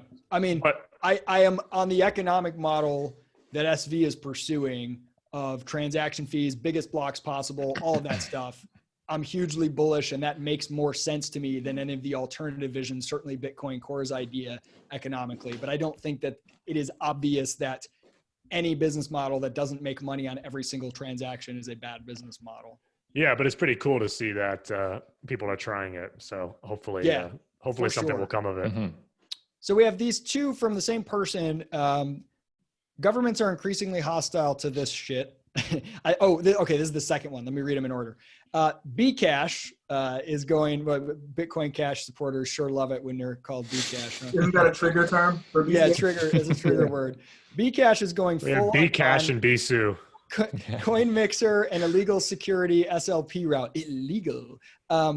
Is this really the vision for Bitcoin you had pre-SegWit BS? Even BTC is not so brazen. Will this help or wreck adoption? Second question is also scaling before adoption or scaling as demand grows. On that first question, yeah, the Bitcoin Cash vision is exactly the vision I had for Bitcoin. Hell yeah. I'm pretty sure it's the vision that everybody had. And there are a lot of people who are suddenly now pretending that that wasn't the case, but I didn't really see anybody a part of Bitcoin who didn't think that privacy was awesome and didn't want these things. Yeah, and there's this allergy to innovation, that sometimes innovation can be a little bit legal gray areas. Like, I want regulation to be improved because of these new cases on Bitcoin that are pushing the law a little bit further. That's a good thing. Technology shouldn't wait for the regulators to move forward. It should force the regulators to react in response. Exactly. So speaking of like tokenization, I mean, again, like we talked about this last episode a little bit, but I can see both sides. I mean, I created a test token on mint.bitcoin.com just I think yesterday or the day before, and I created it in like 5 seconds. It was so easy to create an SLP token and send it to my wallet. It was just the greatest experience. And I think that's a powerful tool for innovation. I think the opposite, where I have to like upload, forms to the SEC, is pretty crippling. And I on the one hand, I'm very sympathetic to the idea that Bitcoin was not designed to facilitate crime. I also think that if you start with that approach, if you're out there talking about, doing crime with Bitcoin, it's probably strategically bad from a marketing perspective. And I think Satoshi understood that too. You will get passed up though if your whole thing is legal compliance. Yeah. So here's a great analogy. Exactly. In funding for startups, the crowdfunding platforms emerged while they were legally ambiguous at best, probably illegal because you have to be credited investors, whatever. And they were kind of just coming up with all these different things, AngelList, blah, blah, blah. And after like 5 or 10 years of like weird legal ambiguity, some of them were sort of shut down or enforced against, some of them weren't. Governments didn't really know what to do. Governments made a clarification that said crowdfunding is okay under certain conditions. And so they kind of got half of what they wanted. But that was like 10 years after it had already been established. And government basically had to do that because AngelList and these other things were already a thing and they were growing. And so I think that's how it often happens. And that's how it ought to happen. You don't want the slowest movers to be the ones that everybody's waiting on, which is the regulatory bodies. Well, when you look at it's funny. I'm reading Craig's book right now. I shared with you guys the Art of Bitcoin or whatever. And one of the things he says about his story about how Bitcoin was created was that Bitcoin was illegal when it was created. And he actually explicitly says that in the book. And so that to me is, how do you reconcile that now with the strict stance? It's like the people who, like illegal immigrants who turn around and say, we got to shut off we got to shut off the border. Yeah. I mean, he was a pastor, right? So that was before he got saved. When he was that was maybe before, yeah. I just think that I think that there's naivety in kind of both sides. I think the pure where we don't give a shit about what the government says kind of approach is maybe a bit dangerous. But I also think that as a V community where like all existing legislation is like rational and makes sense. Whereas like most existing financial regulations are, they're crap. The SEC, the antitrust regulations are horrible. They're absolutely draconian. They're arbitrarily enforced. They're used by competition to destroy competitors. Their things are a real problem. And so, I would be more sympathetic to the idea if they were like, we are going to, embrace some version of regulatory compliance while still being able to work within these gray areas. And also at the same time, trying to push legislation in a direction that is more free. Yeah. But you want to kill right now when it's like, the solution isn't let's double down on illegal uses or let's double down on making it legal. It's let's double down on getting as many legitimate business uses on it as fast as possible, that by the time governments wake up, they can't squash it because it has too much momentum and they have to kind of adapt. And if you want crypto to be incredibly boring and not nearly as functional as it otherwise could be, then have it conform to existing financial regulations. You're killing a huge part of the whole point of the damn technology. And I remember, my wife, Julia, was working with BitPay she was one of the early employees there. And I remember talking with a lot of the people at the company about already at that point, how many legal hoops they had to jump through. The Bitcoin technology as we have it right now in 2020 is a fraction of what it could have been if there weren't such onerous regulations. An absolute fraction of what it could have been. So the idea that we need more legal compliance is in my opinion, the opposite of the truth kind of from an innovation standpoint. Do you guys think it's possible that SV's aggressive approach to scaling could be based on a desire to make sure that whatever legal compliance means, it becomes something that is least vulnerable to arbitrary enforcement? I hope so.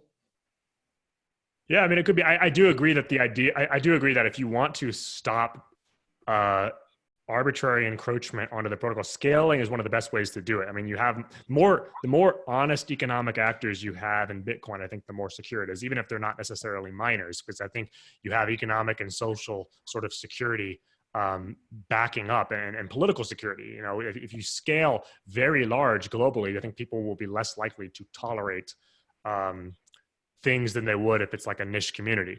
So yeah, I mean, scaling is tremendously important from a security perspective, I think.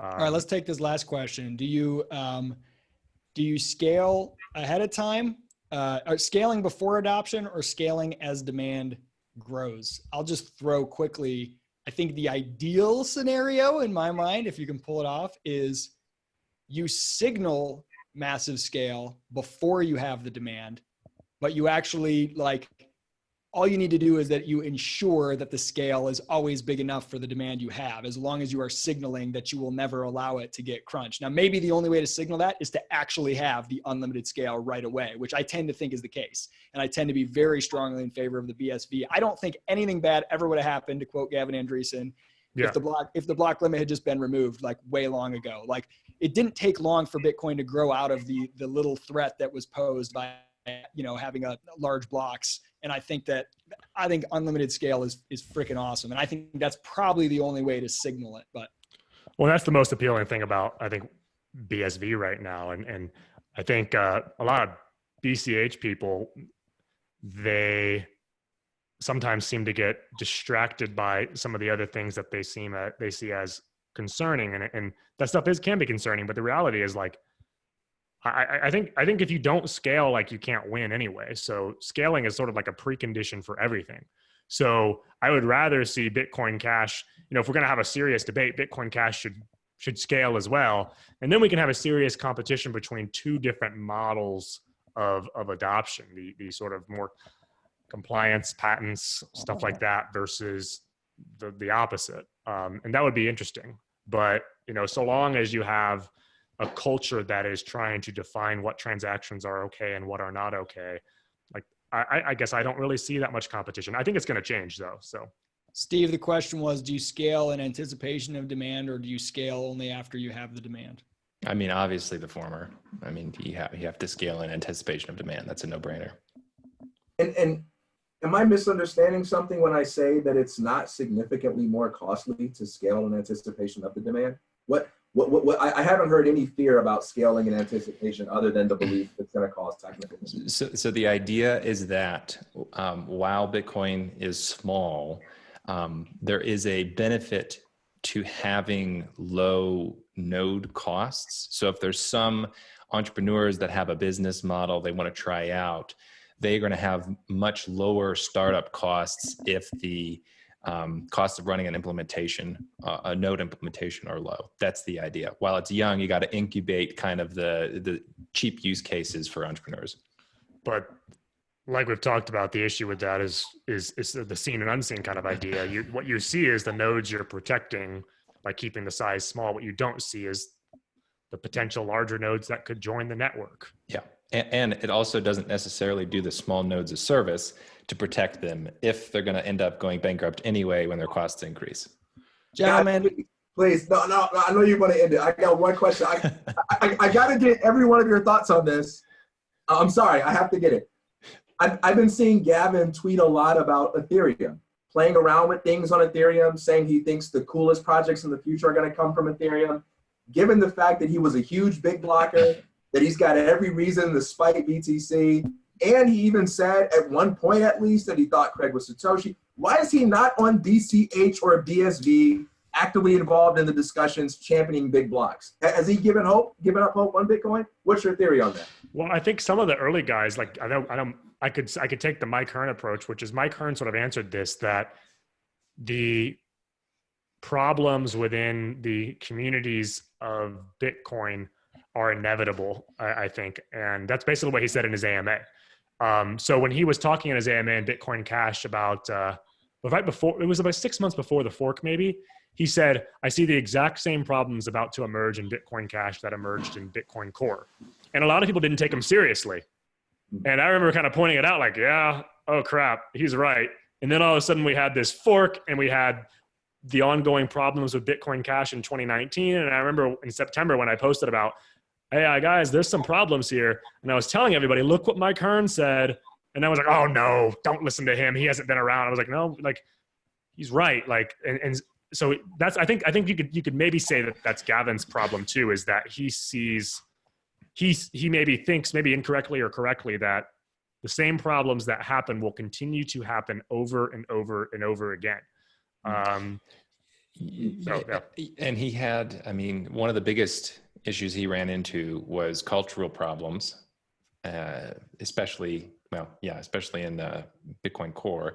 And I think that Ethereum has a better culture for developers.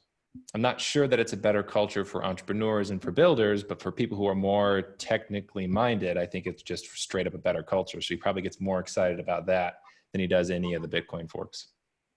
Gavin's always struck me as kind of like a really nice guy. And I don't know if that's true, but he has that persona.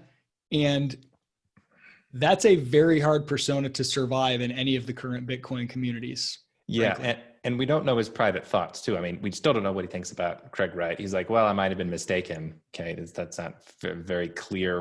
But he hasn't deleted his blog post or anything like that. So exactly. And I imagine he has no ill feelings towards like BCH, whatever he might feel towards Craig. I imagine he's probably pro BCH, but what is there to gain by involving yourself in a bunch of drama and politics when you don't have to?